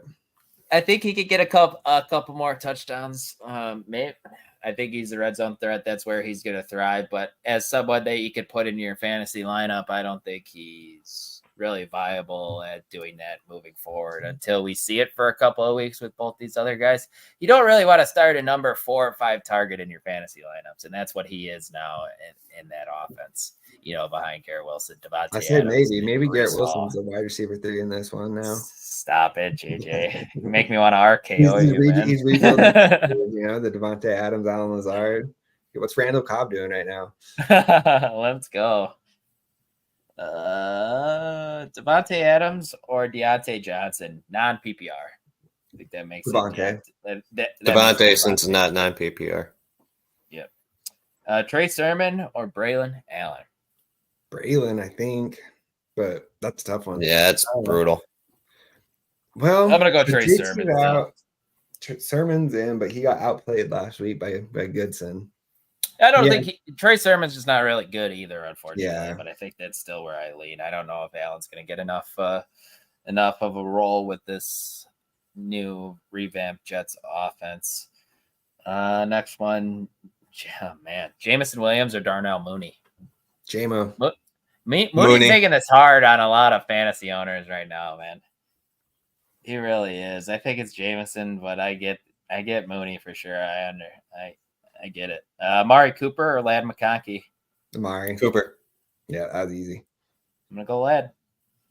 Okay, on that one, are you just thinking it may take a little bit of time for them to kind of get on the same page there? Yeah, I like Amari Cooper. I like everything you've said, JJ. He's a great route runner. I can see it. No, I could see it like a week or two for them to kind of get on the same page. Yeah, that's what worries me there. We got Michael Pittman or Xavier Legette. Are we doing the horse dance again? I'll go Pittman there. I don't like either, but I'm going Pittman. I'm gonna do the horse dance. And the talent's better with Pittman there. I mean, you're just hoping that he can get on the same page with their quarterback. Yeah. One from Zachary. We got a live one here from Abraham. Should I start Ladd McConkey, Romeo Doubs, Tyler Lockett, or Calvin Ridley? Do you think Ridley is more appealing with Rudolph starting? I think it helps. It doesn't hurt at this point. Yeah, it definitely doesn't hurt. Levis was clearly hurting. It just the way the ball was coming out of his hands, you could tell that he was having issues because he used to be able to chuck it, and that just hasn't looked like that this year to me. So I don't know what's going on. I'd go Romeo. And I saw they actually Will's not even active today. He's inactive, so he's not even the number 2 this week. So Ladd, Dobbs, Lockett, Ridley. Who'd you say, Ike? Romeo. I think that's the answer too here. JJ, I'm curious to hear your thoughts. Kind of lean Lockett, I think. It just feels like kind of gut call. I feel like he gets a long touchdown this week. Good game script in that one too with the shootout we've mentioned a couple times already. Yeah, so I'll go Lockett. All right, I hear that. Ike and I going with Dobbs here there, Abraham. We got Zach Ertz or Mark Andrews? Ertz. Gross. I'll go Andrews there, but that's gross. I don't feel good about that one. Yeah, it is. I'll go a bit of the side with Ike here and go Ertz. Then he had Juju or Ladd. I'm gonna keep riding the Juju train. I'm gonna do it. I'm gonna keep off Juju train and go Ladd. Choo-choo. Need to J.K. Dobbins, James Cook, or David Montgomery. This is another hard question. David Montgomery, we're locking him in. Yeah. James Cook coming off the injury. I'll go Cook. I'm going to lean Cook still, He's been so good when he's been out there, like, to start the year. Yeah. He's the feature guy in that offense, man. So keep rolling with him. We got Ray McLeod or Darius Slayton. Does Darius Slayton just go away now? Ray. Back? Yep. Yeah, probably. That's a tough one. I mean, it seems like every time I count out Slayton, he has like a stretch of like 2 games in a row where he has long touchdowns. So it feels like that could be on deck. But yeah, I guess we go Ray here. Yeah. His neighbor's back. Wandale healthy. Yeah. Oh. Sit one. James Conner, Jordan Mason, Kareem Hunt, David Montgomery. Montgomery again. No, sit one. Oh, sit one. Who were the middle two? Jordan Mason, Kareem Hunt. Are we sitting Hunt here? I'm sitting Hunt, yeah. Yeah, I'm with you. Connor's kind of Huey, but Joe has him as a top 20 guy this week. Was feeling him pretty good, so I think that's am I right making that call there? Yeah. We got a live one here from Ronnie. AR or Daniel Jones? AR. I hate saying that, but that's what I'm going with. AR and hope for some big plays. Yep. Daniel Jones did get Malik Neighbors back, so that gives him a little uptick, obviously. But I think I'm going to go Anthony Richardson as well. Just a couple more rapid fire. We got a couple minutes left here until the DFS guys come in. We got Juju Smith-Schuster or Goodson, full point PPR in the flex. Come on, guys, go ahead and say it. Get on the Juju. All right, we got Chase Brown, Tyreek, Jordan Mason. Ouch. Tyreek. Yeah, I can't sit Tyreek, but if you want to get like super freaky with it, I guess go Chase Brown. You have to think with them coming out of their bye, they've designed some ways to get the frickin' ball to Tyreek Hill, right? Mike McDaniel, come on. Like they have to find a quarterback that can complete a downfield pass with Clyde's too. Like it just doesn't make sense, man. Yep, agreed. Aaron Jones or Chase Brown? Chase. Yeah, I'm okay seeing it for a week with Aaron Jones coming back, but in general, that's going to be an Aaron Jones for me. But this one specifically, I want to go on Chase Brown. Half point PPR, Juju Smith-Schuster, Bucky Irving, Kamani Vidal. Bucky. Yep. All right, and then last one, we'll end on this one from Greg. Choose two. We got George Pickens, Amari Cooper, Jalen Waddle, Wan'Dale Robinson, Tyler Lockett. First two. Yep. First two. All right, I lied. We got time for one more. Travis Kelce or Jordan Mason, flex full PPR. Ouch. Tough one here. Travis Kelce. Yeah, I'm good with that. All right, good stuff. I'm going to make it a clean sweep as well. Guys, this was a lot of fun as always. Yeah. We survived without Michael Plant. Love it. Before we jump out of here and leave it to the DFS guys, just JJ, we'll start with you. Let everyone know where they can find your stuff. Yeah, follow me on Twitter right here at Dino NFL, and then like and subscribe to this YouTube channel. And between those two avenues, you will see everything that I do. Absolutely love it. Ike, what you got, man? Every Monday, Injury Impact coincides with Waiver Wire article too, which comes out that same day. So check it out. And obviously, that's my Twitter, and I'll be on Fridays. All right, cool. Yep, make sure to check all these guys' stuff out. I'm also on the Friday show, the Cated Shop Fantasy Football Podcast. You can check me here. Also, check me out the NBA DFS Discord. I took on the NBA DFS cheat sheet, so I'll be in there talking to everybody, and you can find my work there. So, but Ike and JJ, it was a pleasure, guys. I'll talk to you guys later. Good luck this week. See ya. All right, everybody listening. Hopefully we helped you set your fantasy lineups, but now it's time to help you win some money with Mr. Keith Flemming and Mr. Dave Eddy. Fellas, I'll get out of your way. Enjoy your Sunday and good luck at DFS, boys. Thanks, Dylan, man. Great stuff. All right, guys, what's going on? Unfortunately, Chris Robin is not with us, but that does not mean we don't have you covered. I'm joined by, I think, one of the best cash game minds in DFS football, and my good friend Dave Eddy. What's going on, Dave? You know, I couldn't help but think that the show before us was a little more handsome than it typically is. I'm not sure why, but it just that was a feeling I got. So I know where you're going there, and I'm going to just say no comment because Mike's my boy. But I hope he sees it. Otherwise, it's no fun. You know, I'm not he'll here see to. It. If he doesn't, I'll send it to him. I'll take a screenshot, you know. Yeah, I'm not trying to talk shit to somebody who can't hear it, you know. I love it. All right, so week 7.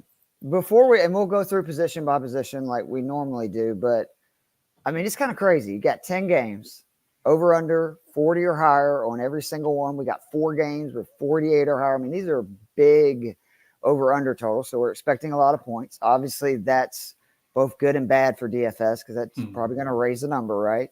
Which games are you looking at? Because, I mean, of this slate, give me like the 1 or 2 games that you are most confident there's going to be points in. Yeah, I mean, I'll give you the 2 that I'm by far the heaviest on, and I have to imagine you're going to agree with me. Seattle, Atlanta, and Carolina, Washington. I think those are easily the 2 games that, from a DFS perspective, that you can really attack, because we're looking at game stacks and, being able to get, multiple players in there. And I don't even hate, and I've been gravitating more towards this lately, I don't even hate playing 2 players from the same team without a quarterback from either. So I'm going to be heavily invested in both of those. But are you the same, or is there a different one in there? No, I think that is. I mean, the Atlanta-Seattle one just concerns me because I'm a Falcons fan. It seems like every time I think I have a grasp on this team, they go another direction. But the bottom line is the offense has been really good the last few weeks. And why I'm confident about Seattle, even though I know Atlanta has a lot of good metrics on defense, is just the fact that we can't get pressure. Geno is a totally different quarterback in a clean pocket. He's much better versus zone, which we run at like a ridiculously high rate. And then the Washington-Carolina game, like, to me, Washington's offense is the one that I'm most confident about, that they're going to be able to do just whatever they want versus Carolina. It's really pretty remarkable how bad Carolina's D is versus run, pass, like fantasy friendly to everyone. And it's not like Washington's defense is great. So if Carolina gets into a, we're just basically chucking it mode, and with Deontay Johnson playing, there's a lot of cheaper guys in that, I'm kind of with you. Are you with me that the Detroit-Minnesota game? Because a lot of people I'm hearing are on it and expecting a lot of points. And I'm not so sure because both of those teams are so predicated on kind of running the ball, and both of those run defenses are incredible. I mean, one thing that I always think about that I feel is true, and I think it's underrated, is divisional games to me tend to be a more lower scoring than a typical game because these teams know each other so well.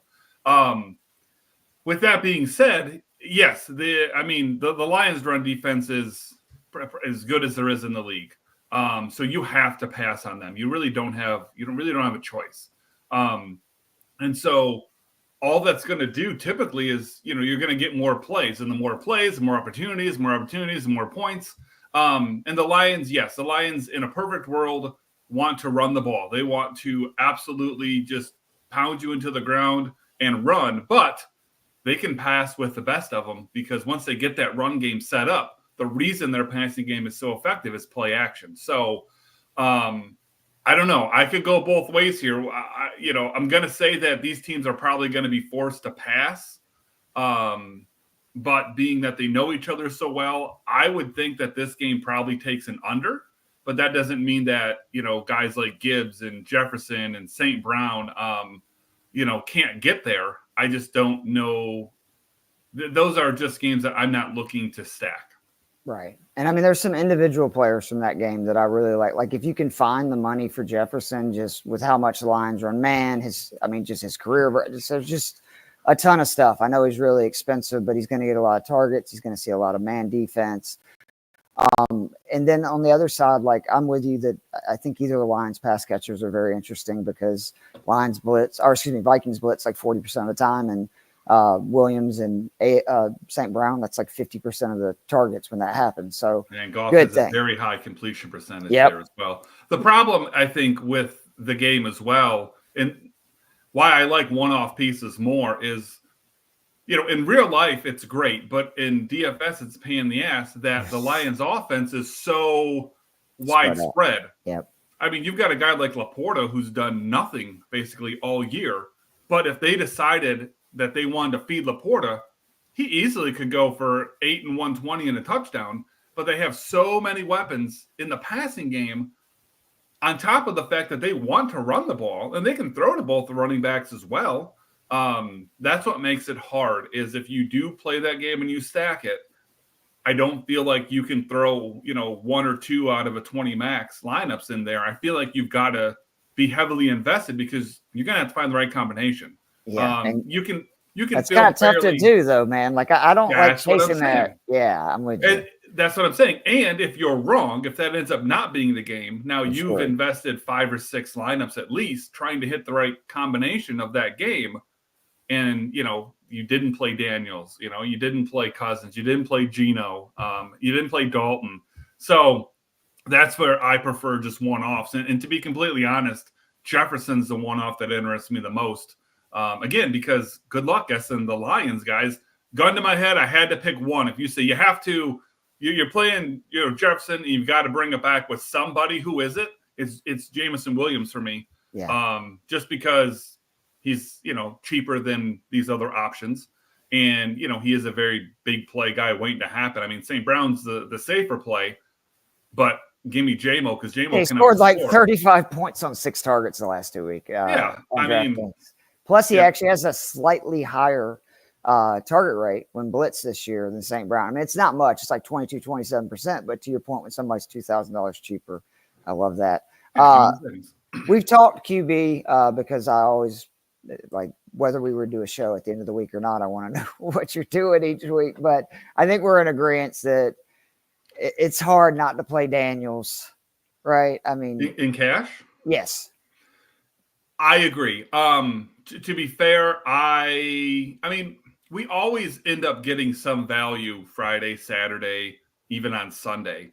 And this week there hasn't been any. So I mean, the way that the slate is shaking out is I would assume that Geno Smith would be the play because we don't have salary savers really. I mean there are. I mean, obviously you can always find salary savers, Right, but yeah. Guys that were like excited. You feel really good about like or maybe not excited to play, but you're not super crazy worried. I mean, I know at tight end when we there's one wide receiver we got right that I think me and you both are in agreement that you pretty much have to play on this slate in cash. Probably. I mean, we'll probably get there, but so this is where, and Joe Bond always makes fun of me for this, but it is the truth.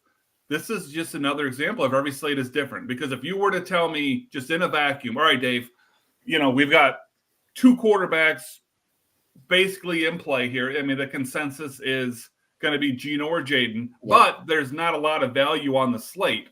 I would say, well, you're playing Geno. Like, that's pretty self-explanatory. However, I'm playing Daniels pretty easily. Daniels is just projecting so well. What he does with his legs is ridiculous. Almost 10 points per game. I mean you can't beat that. No, and I'll be honest, I tried to build Geno lineups because, again, logically, that's the route to take. They just don't project as well. There's just the way that everything meshes together. You're better off playing those couple of punts and paying up for Daniels than playing Geno, because that salary, while it's important and helpful, I don't think that it gets you quite enough to not play Daniels. So I've been on Daniels all week, but I've tried to play Geno.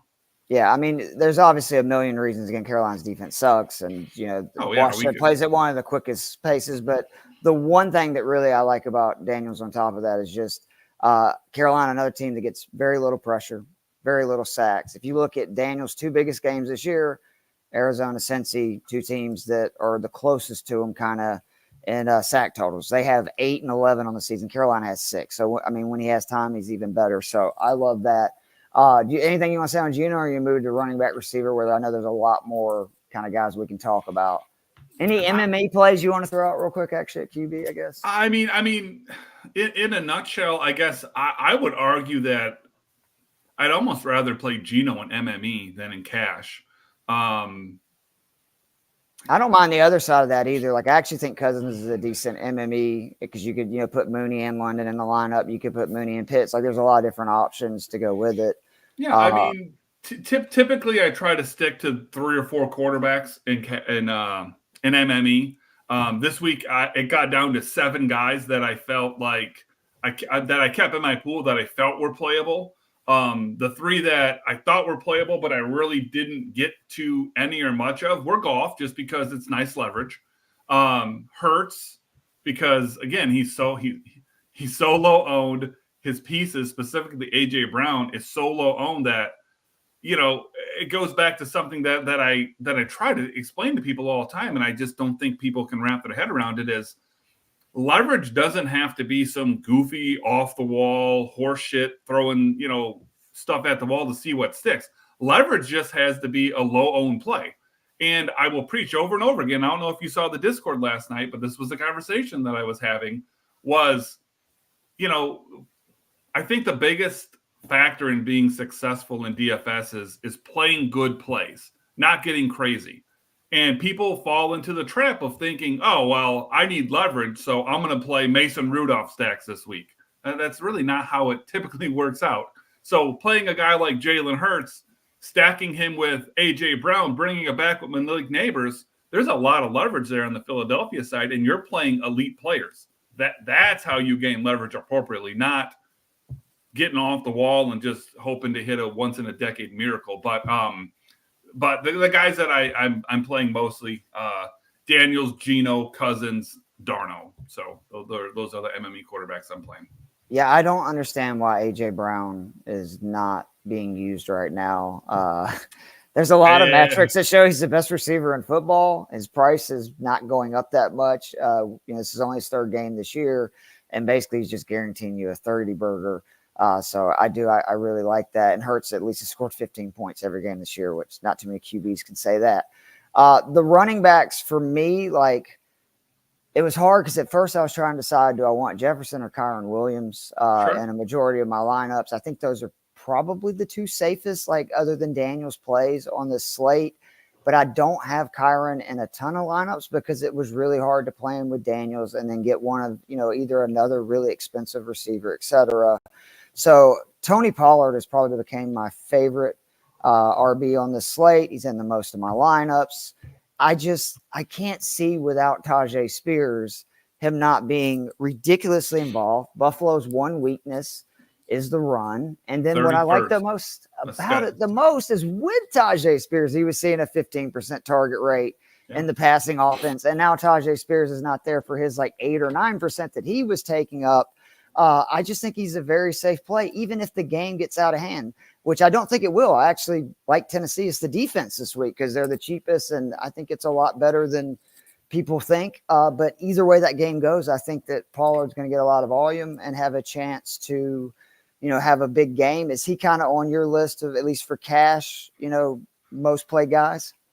Yeah, I mean, Pollard was a guy who stuck out to me all week. And I've heard more about Kyron and Chuba than I have about Pollard. And I think Pollard next to Kyron is in the best spot this week. Yeah. The difference is Pollard is significantly less expensive than Kyron. Now, yes, Kyron's much safer, but on DraftKings for $1,800, I'm taking Pollard 1,000% of the time.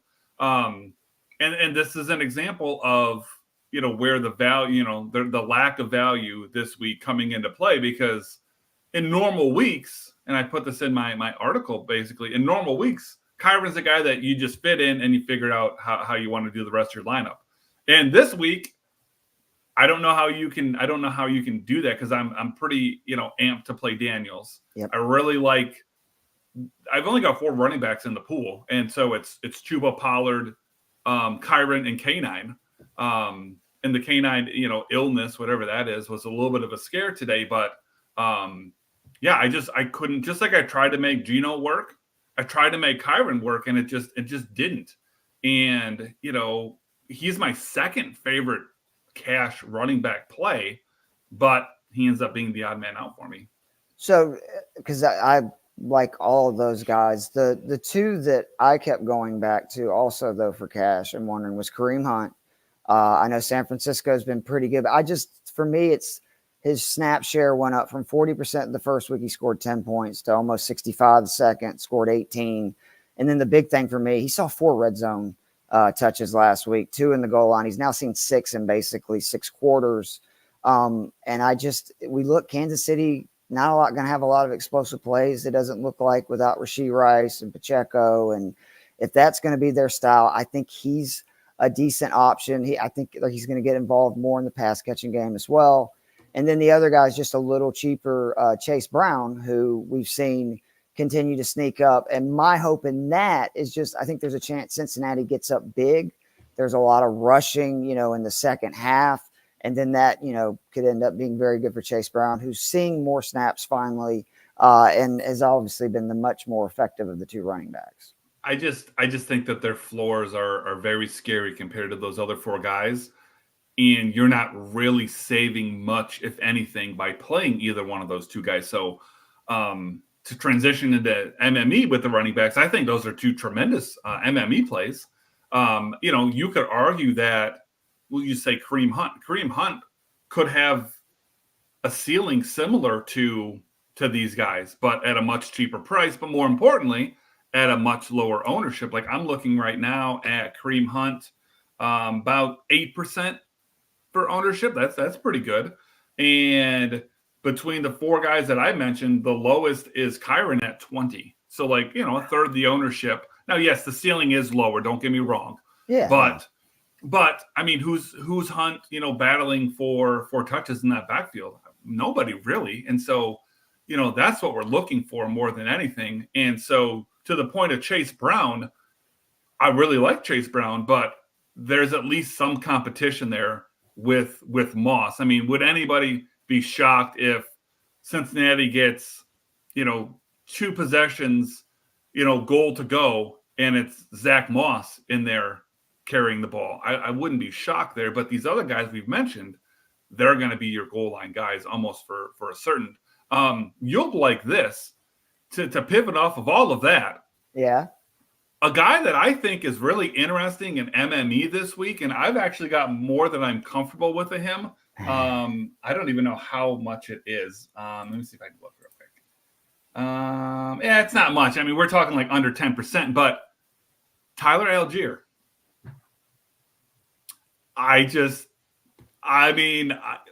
You tell me if I'm crazy here. And again, this isn't some guy that I'm heavy on or whatever, but as far as a leverage type play, what do you think there? Because you would be the expert to answer that question. Oh, I mean, I think that again, in MME, where we both think that could easily be the highest scoring game on the slate, and he is getting carries in the goal line. The snaps are not as big of a disparity for Bijan owners in fantasy leagues as they probably want. It's like 60-40. Again, he's seeing red zone. And I mean, honestly, he's been the more effective runner for almost a month now. And I mean, it's been by a wide margin, not just looking at numbers, but if you're just watching the games, you can see we're a much better offense. I know last week was the exception, but in the previous 2 weeks when Algier was doing the rushing. So I love that. Any interest in the Indy backfield today for MME? Because, Tyler Goodson to me is a little interesting because I just think that Miami is so bad versus the run. Them and Carolina are almost in their own level. By the way, December Underground, the Keith looks like Dr. Evil petting his cat, greatest outfit ever. This is Nico, by the way. He's a dog. Don't be calling him a cat. But that's a play. It's hard to tell at the angle you've got there. I know that it's a dog, but at the angle, it was hard to tell. Well, that is fair because he does have pointy ears. That's right too. So, but Dr. Evil is one of my favorite villains of all time. Happy to be called Dr. Evil. But in Indy backfield, no, not interested. I think there's a lot of other places that I can go. I think that game is poised to just be an absolute yawn fest. I mean, neither quarterback excites me. Neither offense excites me. Granted, neither defense does either, but that's probably one of the least interesting games for the week for me. If Jonathan Taylor had played, it'd be a different story. Right. But Trey Sermon, I don't like Sermon, but I do like Goodson. I think in MME there's a chance that. I mean, I would rather play Goodson than Sermon. Let me see if the ownership is probably nothing. Let me see if I can even find it.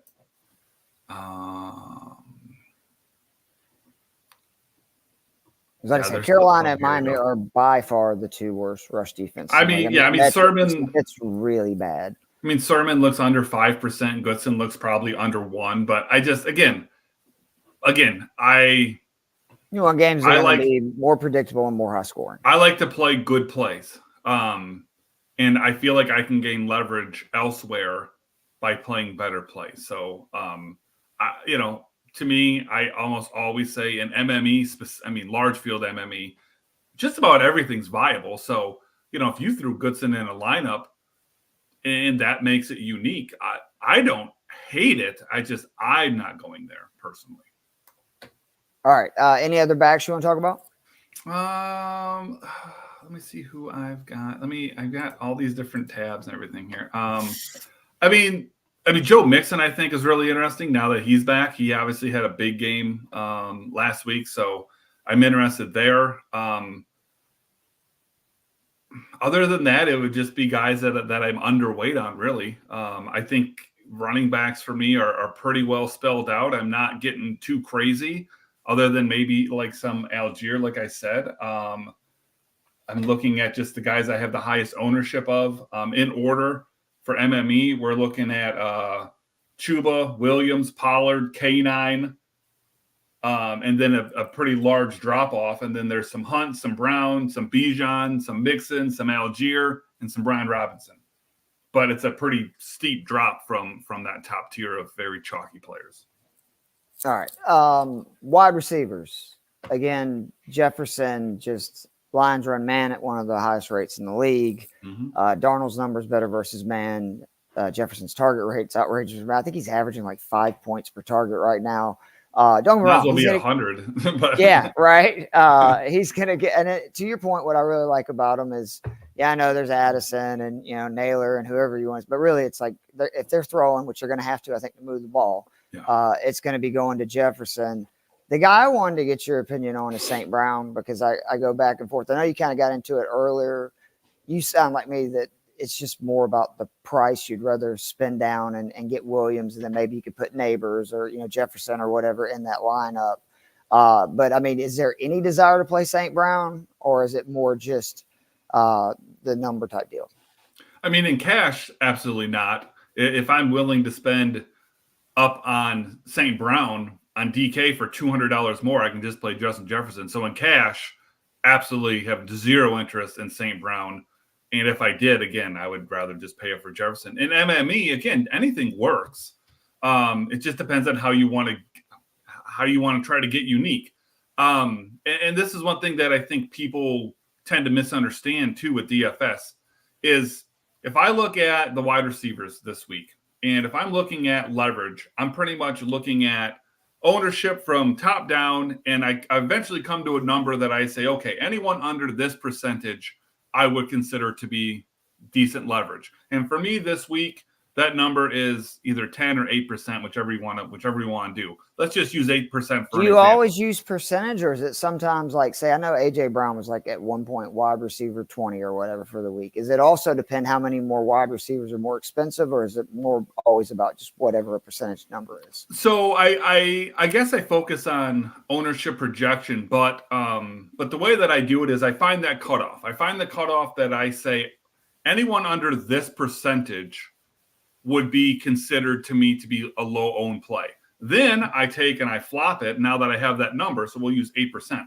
So then I flop it. Now I'm searching by projected points from high to low. So then I start working my way down and I see, the second highest projected wide receiver is Amon-Ra St. Brown at 6% ownership. So that's my green flag to say, that's interesting, right? Here's the problem with that. And again, this is where I think people don't understand things.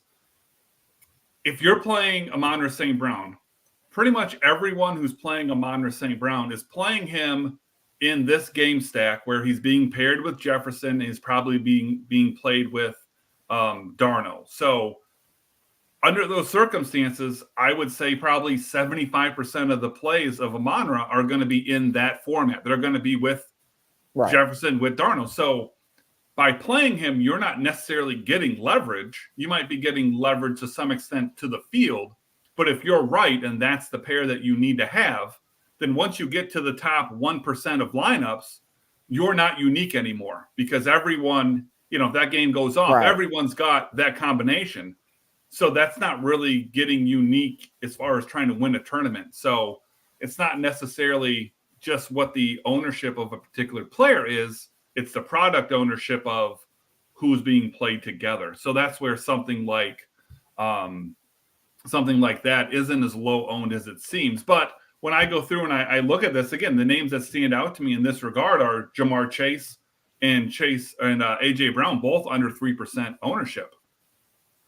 So to me, those make better one-off plays because again, if you're playing St. Brown, most people are playing St. Brown because they're in that game stack. Playing St. Brown by himself is going to be more unique. That's where you can take advantage of that low ownership. Same thing with Chase, AJ Brown, a guy like Stephon Diggs. These are the guys that have low ownership that aren't unique when you game stack them, but can make your lineup more unique by a one-off or by having, something like, AJ Brown and Devontae Smith with no Jalen Hurts. So, weird stuff like that. Again, for large field. Right. Yeah. And I mean, Chase is someone that it's just, again, because I mean, like Neighbors and Cash, I mean, is it hard to not play him? My only concern is the Andrew Thomas thing. Like, that's it. But just like volume and everything, and you look what he's done pretty much no matter what opponent, and he's only 7,500. Like, that doesn't seem that expensive on this slate, right? For what his target rate's been the last 3 full games he played. It's just there's no value. So the way that I look at it in this regard is if I'm willing to spend, let's say, 7,500 on Malik Neighbors, I don't think that's a terrible play. I mean, don't get me wrong. In a vacuum on the surface, that's fine. But I can gain one more projection point, and I can save almost, over $500 by playing Drake London. And I can feel more confident in that because I already like that game. I think that Drake London has a higher floor and a higher ceiling in this particular matchup this week than Malik Neighbors does. And I can save money to do so on a week where savings are paramount. Right. So I can't play London and Neighbors. I just don't have the savings to do so. I don't have a punt running back. I can punt defense. I can punt tight end, but I would have to really mess my lineup up, I think, this week to do that. So that's where London is a lock for me because his price to go along with his just spot and projection are just too great to pass up. So that kind of takes me off. I can't play Jefferson because of that. I can't play Malik Neighbors because of that, Right. Did you get to where I just ended up, like I did put Daniels and McLaurin in most of my cash lineups. I find it hard to believe Daniels is going to have a monster game and McLaurin is not involved, especially when Carolina, most passing plays of 40 yards or more given up in the NFL. McLaurin's had a catch of 55 yards or further in 2 of his last 4. And then it was like last week. He really didn't have a great game, but when they got close, Daniels found him. Did you end up including him, or is it a little bit more of running Daniels naked in cash? I never, ever force correlation in cash. If it naturally works out, if I'm debating between, 2 or 3 players and one of them correlates well with my lineup, that's a nice tiebreaker, but I will never force it. The only commander that I considered at all for cash this week was actually Noah Brown. Now, obviously, McLaurin is a superior play. In MME, I have forced Daniels and McLaurin together, so every lineup with Daniels automatically has McLaurin at least. Yeah. But for cash, I don't need to force it because again, if I play McLaurin, now I'm precluded from playing a guy like a Drake London. So I think that's an MME approach and MME mindset. I mean, I don't hate the idea because yes, we're looking for a floor in cash, but a ceiling is also really nice, right? But I'm not forcing. I think that London has as big or a bigger ceiling, and again, he's the same price. Basically, he's $100 more on DraftKings, so higher just floor. I think a higher ceiling. Yeah, I love the correlation, which is why I had considered Noah Brown. I think Noah Brown and Juju are basically interchangeable. I think that the ceiling and the floor are both very similar there. If you're playing Daniels and you like the correlation and you want to go Brown, that's fine. I still think the ceiling is just a little too high for Juju, so that's where I went. But that would be a situation where even with that correlation of Noah Brown at the exact same price point and an extremely similar projection, I still went Juju. All right. What are some of the – why don't you just go through some of your most played wide receivers? Well, I mean, most played and favorite plays are obviously very different because, again, a guy like A.J. Brown, I could argue, is the best wide receiver play on the slate. And that may not turn out very well. But as far as most played guys in MME, it's a lot of guys we talked about. It's McLaurin, it's London, it's Noah Brown, it's Justin Jefferson, it's DK Metcalf because I'm playing a ton of Geno. An interesting name here as well, and this is a salary saver, but I think it's interesting, and I actually like it more, I think, with Deontay Johnson being in because maybe he's limited. I don't know, but I'm taking some shots on Jalen Coker. Absolute bare minimum, $3,000. I have an uncomfortable amount of him this week, but again, it's terrific correlation with everything that I'm doing. I correlate him with all these Falcons, and it gets me off of a Deontay Johnson who, if he was fully healthy, would have been a cash lock for me. But for sure, yeah. But because he's not, I don't know. I know that that's a little bit out there, and that goes somewhat against my play good plays. But at his price in that game environment, the savings that it provides opens up a whole lot of stuff for me. So that's an example of someone that I'm interested in. But what do you think about Jalen Coker? Who else do you have that's maybe in that same similar? Well, I mean, I will say, and I mean, it's a tight end, but Jatavius Sanders is exactly the same thing you're saying at 2,900, 70%, route percentage the last 2 weeks. He's just going to be more popular, though. That's no, for sure. Yeah, no, I get it, but I don't have a problem with that. But he's a safer play, 100%. Even as a shitty tight end, Jalen Coker could very well get 0. Yeah, but he could also in his range of top outcomes. 10 matchup, wide receiver corner. I'm still not too thrilled with Carolina for starting Deontay Johnson, but that's okay. But I really like JSN this week. I know that you like Metcalf. It's just his numbers are so much better versus zone. He's a much better wide receiver. His win rate goes up from like 25% to almost 50%.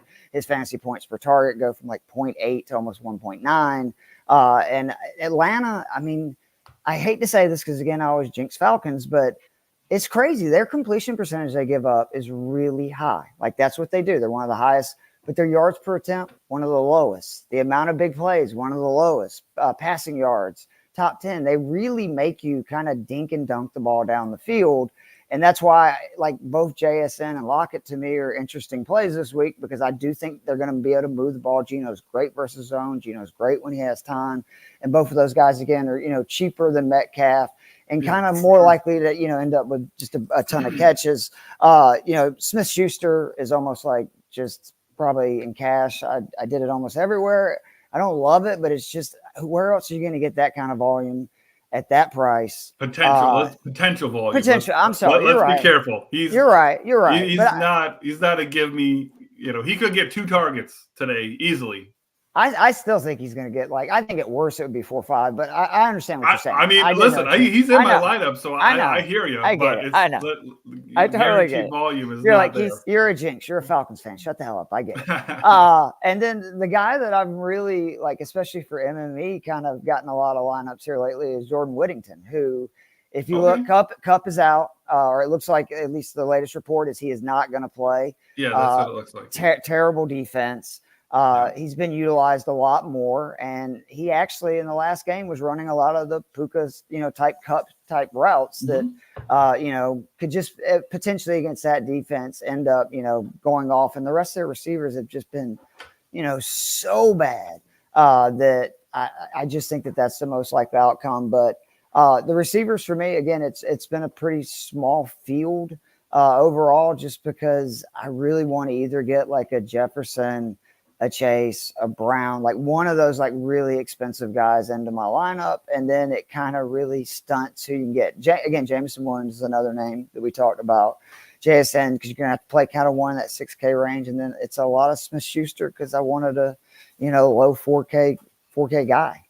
So I got to ask your opinion on one other guy, because again, I think running backs you kind of have to, especially for cash, no doubt. You've got to pay up at running back, I think.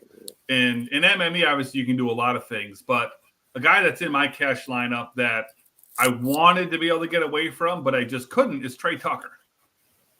Well, tell me your thoughts on Cash first, and then I'm curious if there's interest because he's not going to be low owned. So it's kind of, what do you do with Trey Tucker in your opinion? I mean, I don't hate it.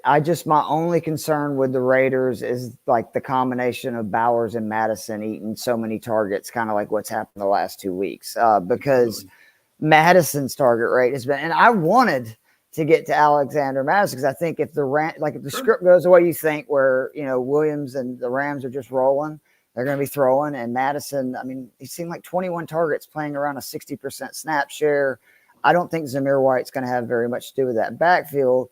But the only reason, like I said, I don't want to tell anybody, 2 or 2 not, is like, I don't hate it. And if you don't hate it, and there's a chance, obviously, that Rams defense is not good. Like, it's not. And he's the kind of guy that could take a 5-yard catch and turn it into 8. They've let him, have rush attempts. Like, there's all kinds of different ways that they've got him involved. So I don't hate it. For me, it's just, like I said, Smith-Schuster is in, way too many lineups, but I just felt like that was kind of the one safe place.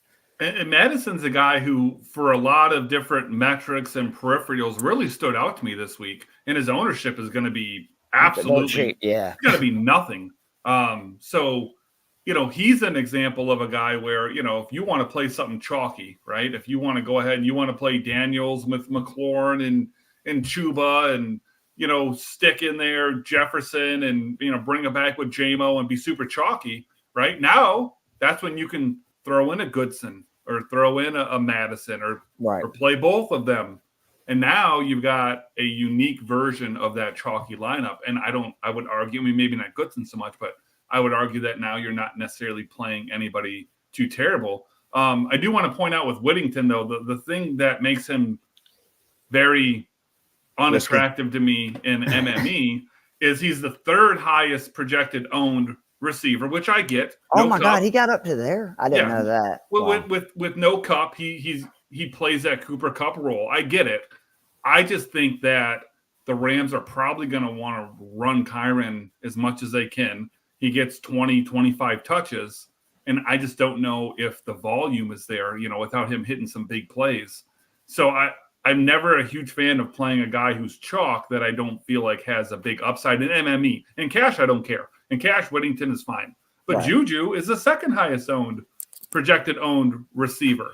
So I'm not interested in him in MME because even if I'm right, or I shouldn't say if I'm right, even if he has a great game, well, he has a great game for a lot of people. I'd rather take my chances and say, yeah, Juju doesn't repeat last week. He doesn't have 100 yards receiving and, whatever. He gets 4 targets, 5 targets, goes 4 for 40, which for Cash is fine. 4 for 40 is 8 points. That's 2x. I move on from my punt.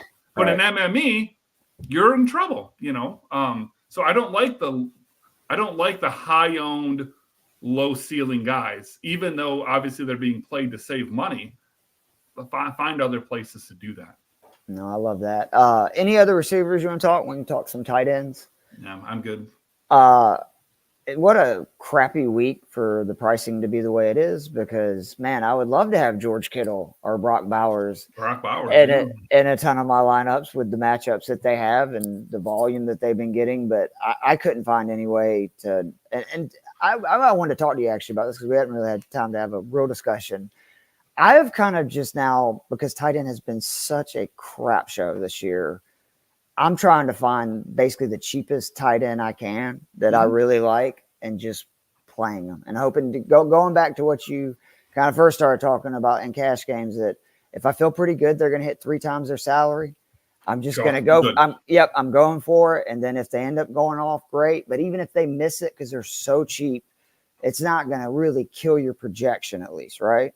I feel like playing a punt and tight end that has a 0 well within the range of outcomes is completely acceptable, because I'm not like Jatavian Sanders, for example, today. He would be the cheapest guy that off the top of my head, he's the cheapest guy that I think makes sense in cash, right? If he gets a 0, I'm not going to sit there and do cartwheels and be excited about it, right? But the reason I'm playing Jatavian Sanders isn't because of Jatavian Sanders. It's because of his price tag. It's because I can go from a Trey Tucker to a Whittington, or, because I can go from a Drake London to a Justin Jefferson. Right. I'm playing him because of what it opens up in the rest of my lineup. So I don't care about playing a punt tight end that may get me a 0. That's fine. That's not the point. But yes, paying up at tight end is extraordinarily difficult in a normal week. This week, again, with no value, I would love to play Brock Bowers. That'd be fantastic, but you can't. For cash, it comes down to me of either Parkinson or Njoku, and they're only $300 apart on DraftKings, but the $300 makes a huge difference. An hour ago, I had Parkinson in my lineup with the Bengals defense.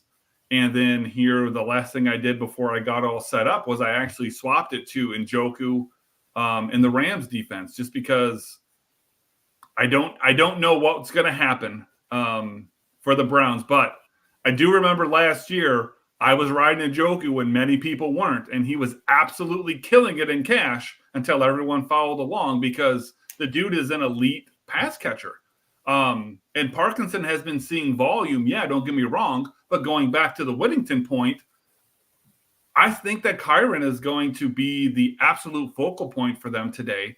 And even though I could see Whittington out targeting Njoku, I think Njoku has got a much better opportunity, has a higher floor, definitely has a higher ceiling. So I actually decided to go that route because ultimately I'm not going to choose a defense over a skill position. So I like Njoku more than I liked Parkinson, and so I will play a lesser defense to make that call ultimately. Yeah, I love that. I mean, his last, I think it's 13 games with a 70% snap share or more. He's averaging like 9 targets per, and they just traded away Amari Cooper. I mean, you can't beat that. And we think the Bengals are going to score, right? So, I mean, they're going to be throwing. Maybe. Maybe we get really lucky and Jameis Winston will come in at halftime or something. Yeah, that'd be great for Njoku. But yeah, it's hard. It's hard to go there. And then in MME, what I would argue is, again, it's so hard to pay up, especially this week. One thing that I've always done, and if I haven't told you this, I apologize, but this is the way that I typically feel about tight end is, in MME, I like correlation. And so quite often, the way that I will fill my tight end spot is I will just turn it into a double stack with my quarterback. So, for example, this week, if I'm playing Geno Smith, and I don't really want to pay up for, and not really even pay up, but if I don't want to pay for a very chalky player like a Parkinson or something, I can just slip Noah Fant in there. Yep. I mean, does Noah Fant really have that much less of an upside than Parkinson? I mean, all things considered, no, not really. So I'm saving very, very little money, but that's not the point. The point is I'm correlating him with my quarterback. Now, you can't always do that. I mean, yeah, I can do that a little bit with Daniels and Ertz, but Ertz is pretty popular. If I play Cousins, I mean, Pitts isn't cheap, but I mean, I guess the moral of the story is, though, in MME, a lot of times, if I don't have plays that I love at tight end, which is often, just throwing them on to my stack, even if it's to triple stack it, right? Even if I want to play Geno with DK and JSN, it's not a problem. I know people think, oh, it's crazy, but it's really not to stack that tight end to be your third pass catcher with that offense. I don't think that's a problem at all. I think that's a very sneaky way about going about it, and it typically works. It's very smart. I will mention just some punt plays that I like that Please, are that's what option. They need. Yeah. Dalton Schultz is somebody who is, I mean, CJ Stroud. With Nico Collins out, we saw it last week. I know it didn't work out, but 8 targets. He saw 6 the week before. 4 of those came in the second half, again, after Collins had gone out. He's going to be at worst, I think, like the third most targeted guy in that offense. So I think that's a good play. And then the other one, I know it's gross, but Geno Smith, 19 routes last week, 8 targets. It just, I mean, he's not my guy. Every week with you, it's Geno Smith. I look for him every week now because I'm like, Keith is going to talk about Geno Smith. I just, again, one more week of Huntley. And Yeah. it took a few weeks to see it, but the last 2 games when he runs routes, he's seeing like a 40% target rate. I mean, it's outrageous. So And that's there's no ownership there. So. Yep, exactly. And that's the other thing is just I looked it up. I think it was like almost less than 1. So Yeah, I'm sure it is. He's 3,400. So you can't beat that. Any other you want to talk about? We can talk a little bit about defenses, and then we can close this thing up. Yeah, I mean, I do want to say though, Schultz is a guy that I forgot about because I had the cash stuff up on my screen. But for MME, Schultz was a guy who really stood out to me as a solid cash or a MME play. He's looking like he's going to be a little under 10%, outside the top 5 in ownership. So again, a way to play a good player in a good offense to gain some leverage, without getting crazy. So I love it. That's a really good call. All right. Defenses this week. What is the most expensive defense you play? Because that's you really want to kind of convince. Yeah. In cash this week, the most expensive defense I would play would be my preferred defense, the Bengals.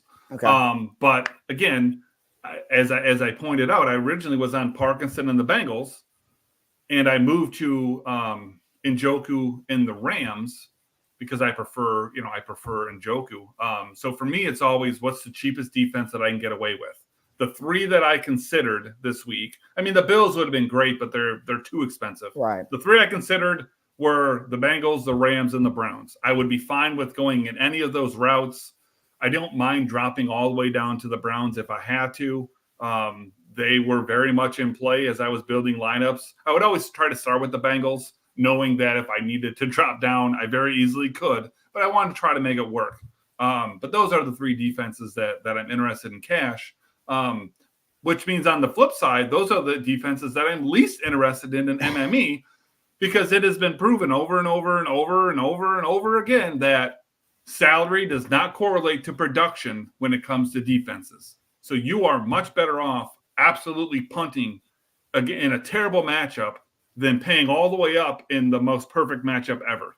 Yep. You will, not always, but in the long run, you will end up way better with that terrible defense in a terrible spot than that great defense in a great spot. So in MME, I really look to play the cheapest non-popular defenses. So the guys that I'm considering in cash, you can usually just remove right from the player pool, turn up the randomness, and just whatever happens at that point. If I get beat because and what defense is that this week? Who you got? That's a great question. Let's see. Let me go by salary and ownership. Because I don't know. I don't look at defense. And I don't pay attention to defense. It's just whatever fits in, right? Right. So let's see. So cheap defenses are basically, we'll say 3,000 and under.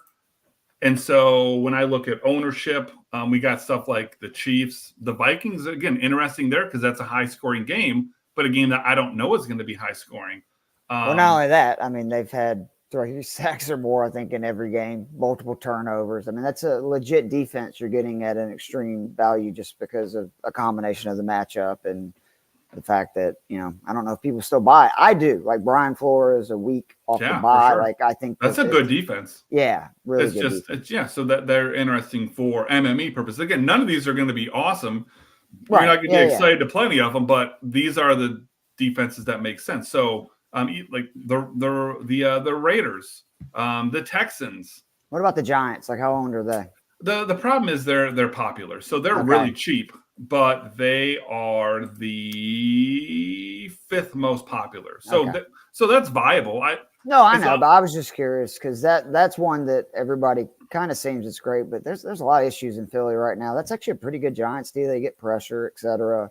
Philadelphia's got offensive line issues, but I don't love hearing, they're the 5th most owned. That's where it falls off a cliff. So you've got the defenses we've talked about so far are the only ones over 5%. Bengals, Rams, Browns, Bills, Giants are over 10%.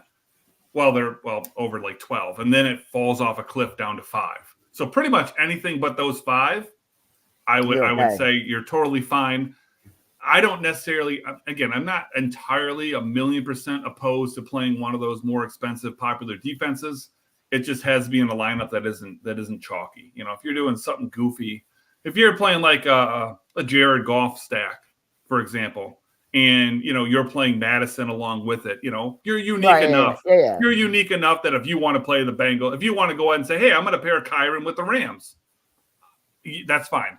But if you're playing Geno, if you're playing a Geno stack, if you're going Geno, DK, Drake, London, now you probably don't want to play one of those defenses unless you're, doing something off the wall somewhere else, but something like, again, it's crazy, but for MME purposes, to kind of put what we're talking about now together and a guy that you mentioned at running back, if you want to pair Madison and the Raiders together, that's going to be unique, right? You're going to be unique. You're going to play a running back in a pretty decent spot, really. And now you're going to correlate it with the defense. Is it going to work out? I mean, probably not. But when you've got 20 entries to throw at this kind of stuff, that's a good way to get unique. And all you need is a stupid kickoff return for a touchdown or a fumble for a touchdown. It just takes something stupid for these defenses to all of a sudden. The Bucs gave up like optimal. 40 points last week, but because they had a pick six, they scored 17 points. Well, I mean, it's crazy. But that's one thing that, again, people don't understand how to play defense. When you play defense, I'm not looking at how many points are they going to give up. I'm looking at, are they going to get sacks and turnovers? That's all that matters. I get that. But I'm just saying to further your point that it's like they gave up 40 points and they scored 17 points last week because they had, 3 fumbles, the touchdown. It just completely agree. We got 2 quick questions and we'll do final thoughts. And then I'd like to get out of there with a minute or 2 to spare. So if people want to breathe or whatever. Dylan wants to know, needs an upside play at QB, full PPR, Richardson or Baker versus Baltimore. I have a hard time sitting Baker, especially for Richardson. Baker by a mile. That Baltimore passing defense is terrible. So Baker by a mile. And Tampa's not going to be able to stop Baltimore. Like, I'm sorry. Like, what I've seen from Tampa's defense, like, they couldn't stop us. So good luck with Lamar in that group. It's just going to mean Baker's throwing more. And then one more, Kirk, Darnold, or Kyler. Ooh. Go ahead, Dave. I mean, it's either Kirk or Darnold. I guess it depends. I guess it depends. That sounds like a redraft question to me. Right. Flip a coin between Kirk and Darnold. I'm guessing you'll go Kirk. I guess Darnold would be my answer, but. Yeah, I would go. If you play Kirk, that would be fine. I think the chart, like normally I always say take the guy with the rushing upside. I think the Chargers defense is really good, and Arizona's offense has looked really bad. So that scares me, and that's why I actually would like both Kirk and Darnold over them. And then one more, Geno Smith or Joe Burrow. Geno. You wouldn't said, you would start him even in a season long over Joe Burrow? Yeah, no hesitation. Yeah, I mean that the volume is outrageous. That's my favorite game environment of the entire week. I mean, is Joe Burrow a better quarterback than Geno Smith? By a country fucking mile. But this week, I would rather have Geno Smith than Joe Burrow in fantasy, DFS, in any format. I'm fine with it. This is what I love about your brain, man. Because like my brain is still so wired from the years of doing just regular fantasy that I'm like, I don't know if I could sit Joe Burrow. But Joe Burrow to your is point, one of my favorite quarterbacks. No, I know that. I'm just saying that it's always hard for me with the tiers and stuff. But to your point, Geno scored, I think it's like 17.4 points or more in almost every game this season. And we looked it up on the DFS show earlier this week because even in New Orleans, I think it was New Orleans, where he played somebody who was horrible and he still scored 19 points. So Geno has been a very good player this year. He may probably be ranked above Burrow if not for that big game. But any final thoughts? We got 4 minutes and for the slate. No, how you feel about the Lions-Vikings game? Tell me that then. I'm only going to get to watch half of it. My son's got a. I know you got a game. Yeah. So about I don't know if I'll get to even halftime. So I'll be watching the game with an AirPod in, listening to see what happens. I don't think I'm a homer. I think that I still like the Lions to win. Vikings aren't fully healthy either. Nope. And obviously Aiden Hutchinson's a huge loss, but look what the Vikings have done with what they've got going on. Mm-hmm. I think it's going to be lower scoring. Well, what's the over under here? We're looking at like 51 and a half. Yeah, it's crazy. It's like 3 games with 51. I see more like maybe a 24-21 kind of a game, so not like, 10-3 or something stupid, but I think the Lions find a way to get that game done. And I think it goes under. I like what do you think about Falcons and Seahawks? I mean, I never feel good about a Falcons game ever. I didn't feel good about Carolina last week. I think it's going to be high scoring, and I hope that we just because right now we're living off of we've been winning most of the like really close games, and almost every game has been close. That's why we have a 4-2 record. But I think this game will be close. Like I would be surprised with just the way Seattle. Again, Geno's so good when he has time, and even if we get a lead, I think they're going to be able to get it tight and. Just thankful I have Koo. Let's put it that way, because that dude's really good, and you need that when you have close games. But I really always enjoy talking DFS with you, man. I'm not kidding. I think you're one of the brightest dudes in the world when it comes to cash game DFS, and I always appreciate your time. We appreciate everybody who is here with us. If you're not, please be sure to follow Fantasy Six Pack YouTube or subscribe to that here. And then follow all of the social media accounts. Check out fantasy6pack.net. You can join the Discord. There's just so much good stuff out there from the Fantasy Six Pack team. But good luck to all your teams and players. And we'll see you guys next week.